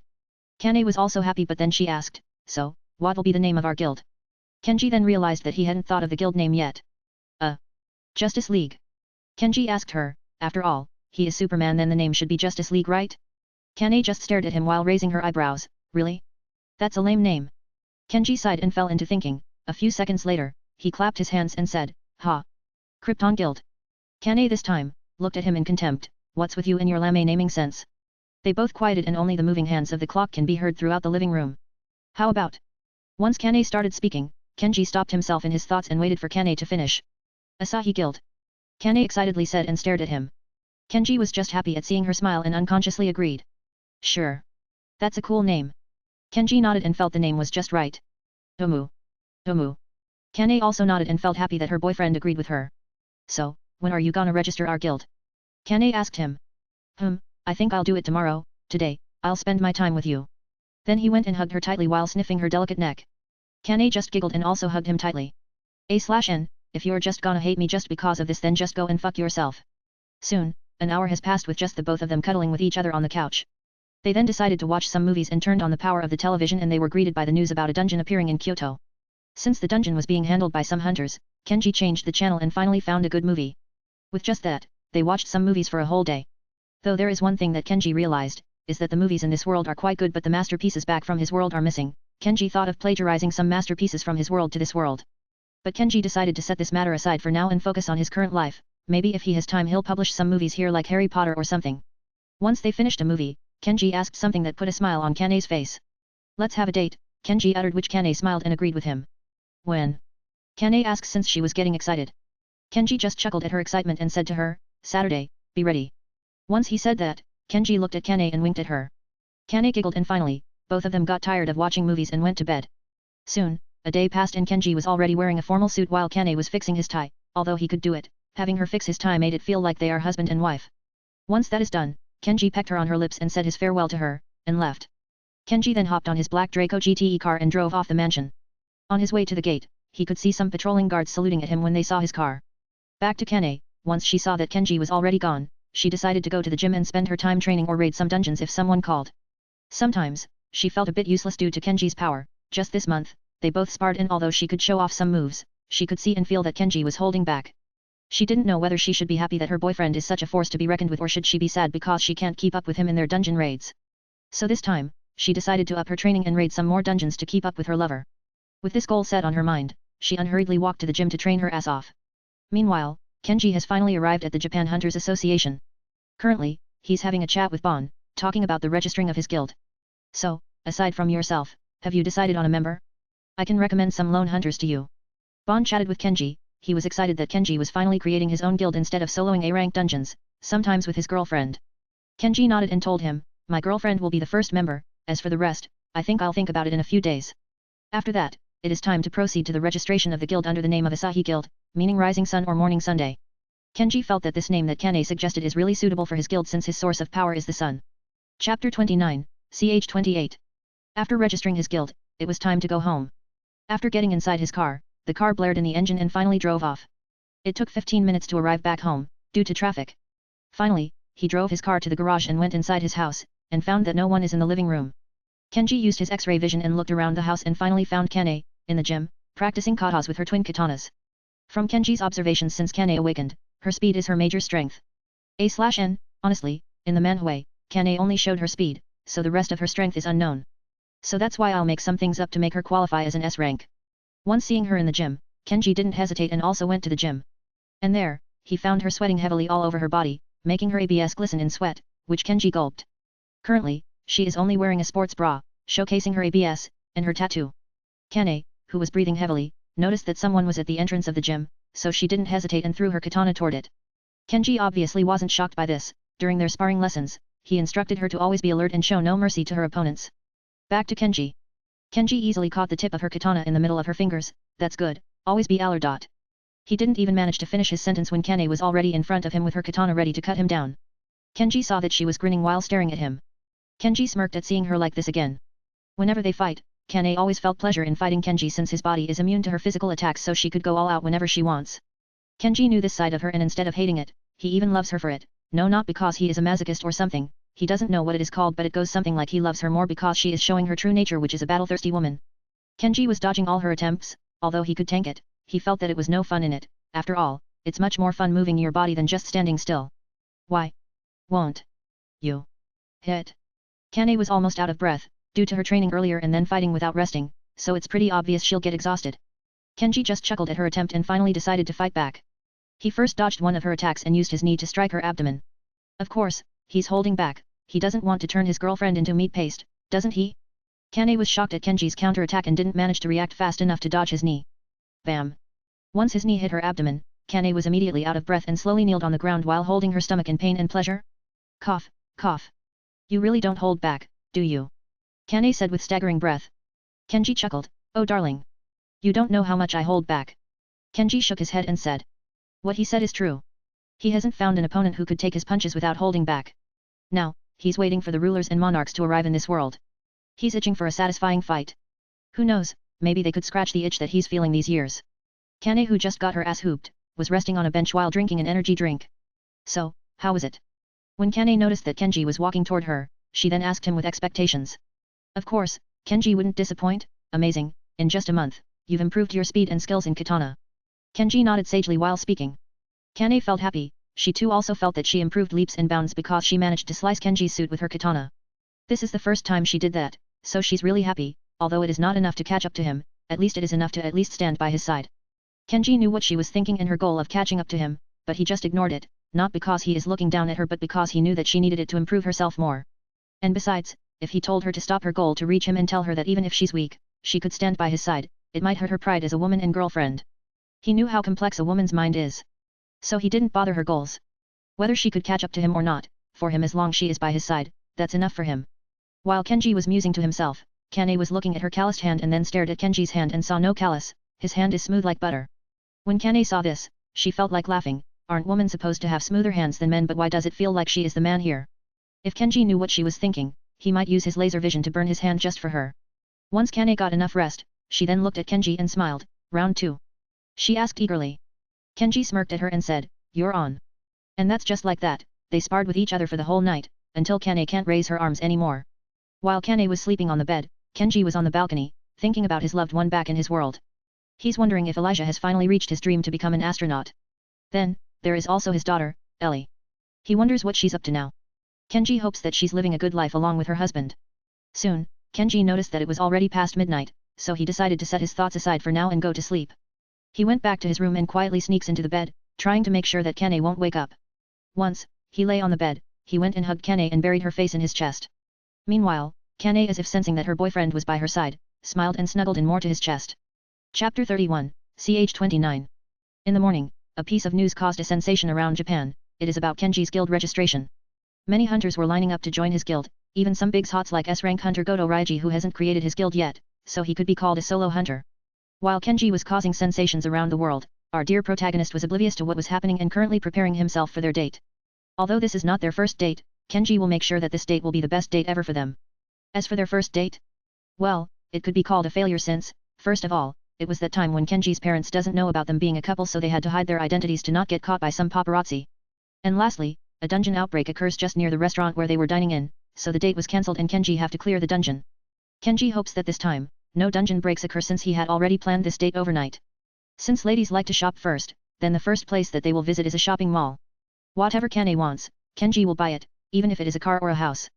After their shopping spree, they'll have dinner at Ise Sueoji in Tokyo, Minato City. A/N, Gah. I don't know any of this, I'm not experienced in this field, so I'll just blabber some things that I watched in some movies or animes. Once that's done, they'll visit a theme park to rest and watch the scenery. Then, they'll visit an aquarium to watch some fish or dolphins or whatever. And finally, once the date is done, it is finally time for a kiss. Kenji then focused on fixing his suit, which consists of a full black long sleeve that hugs his muscular body and black tight jeans and black sneakers. Looking at the mirror, Kenji smiles to himself and thanked whoever reincarnated him for giving him such good looks. Once he was done, he went out of his room, and went downstairs and finally saw Kane, who was very beautiful at the moment. She was currently wearing a red dress on her top while revealing her shoulders and at the same time showing her tattoos and a black skirt with 3 pairs of white buttons on the front. Kenji smiles at her and she smiles back. You're beautiful. Kenji said with a warm smile while Kane blushed at his remarks and complimented him back. You're also handsome in that suit, Ken-chan. Kenji felt happy while at the same time, he was afraid that this date might not go as exactly as he planned. So that's why he decided to add a bit of a surprise for her at the end of their date. Kenji then held Kane's hand, who smiled at him, and they both went to the garage. Inside, they both went to his black Draco GTE car, and as a gentleman, he opens the door for her, which makes her smile, and went inside. Once he closed the door, he also went inside the car and slowly drove off. First things first, he drove to a shopping mall. He first parked the car and they both went inside, side by side with their hands holding each other. The first place that they went to was not surprisingly a clothing store, where Kane tried different kinds of outfits which Kenji immediately bought since, for him, almost every clothes in the store looks good on her. Although Kane tried refusing at first but seeing that Kenji keeps on insisting, she finally sighed and surrendered at the end. The manager even gave them an exclusive card where they can buy everything in the store at 40% off, the next time they visit. After that, they went to an accessories store where Kane bought him a brand new watch. Although he has many expensive watches at home, there is nothing more expensive when it is given by the one you love. So Kenji decided to wear this watch every day than the expensive watches he has at home. Soon, after a few hours of shopping, Kenji noticed that Kane was getting hungry, so they went to a restaurant called Ise Sueoji in Tokyo. It was then that Kenji noticed another side of Kane, a gluttonous one. Kenji stared at the stack of plates on the table. Meanwhile, Kane just kept eating and eating until finally, Kenji cannot take it anymore and asked, "Kane, am I not feeding you enough?" Kane stopped eating and stared at him in confusion while her mouth is full, then she shook her head and went back to eating. Slurp. In the end, Kane slurped her noodles and finally leaned on her chair in pleasure while patting her stomach. Kenji stared at Kane's stomach and saw no bulge in it, making him look at her in wonder, wondering where did all the food she ate go. Kane then noticed that Kenji was staring at her stomach and blushed in shyness. Don't stare at my tummy like that. She used her hands to hide her abdomen and looked away in a blush. Kenji just scratched the back of his head and said, "Ah. Sorry about that, I just thought that you look cute when you eat." Hearing what Kenji said, Kane mentally noted to herself to always eat in front of Kenji. After eating, Kenji then proceeded to go to a park where they could see some kids playing while their parents sitting on some benches. Although there is one little problem. Look. It's Superman. A kid pointed out to him and soon he was discovered by everyone in the park who immediately rushed to him either for a picture or an autograph. When Kane and Kenji saw this, they tightened their grip on each other's hands and ran away from the park. They didn't even manage to enjoy the scenery. Once they arrived in an alley, Kenji and Kane smiled at each other at how fun this date is becoming. I should have put on some disguise, Kenji muttered to himself. The reason why he didn't disguise himself was to announce to the world that he's already taken and dating Kane. Kenji can already imagine his fan club going crazy on the internet.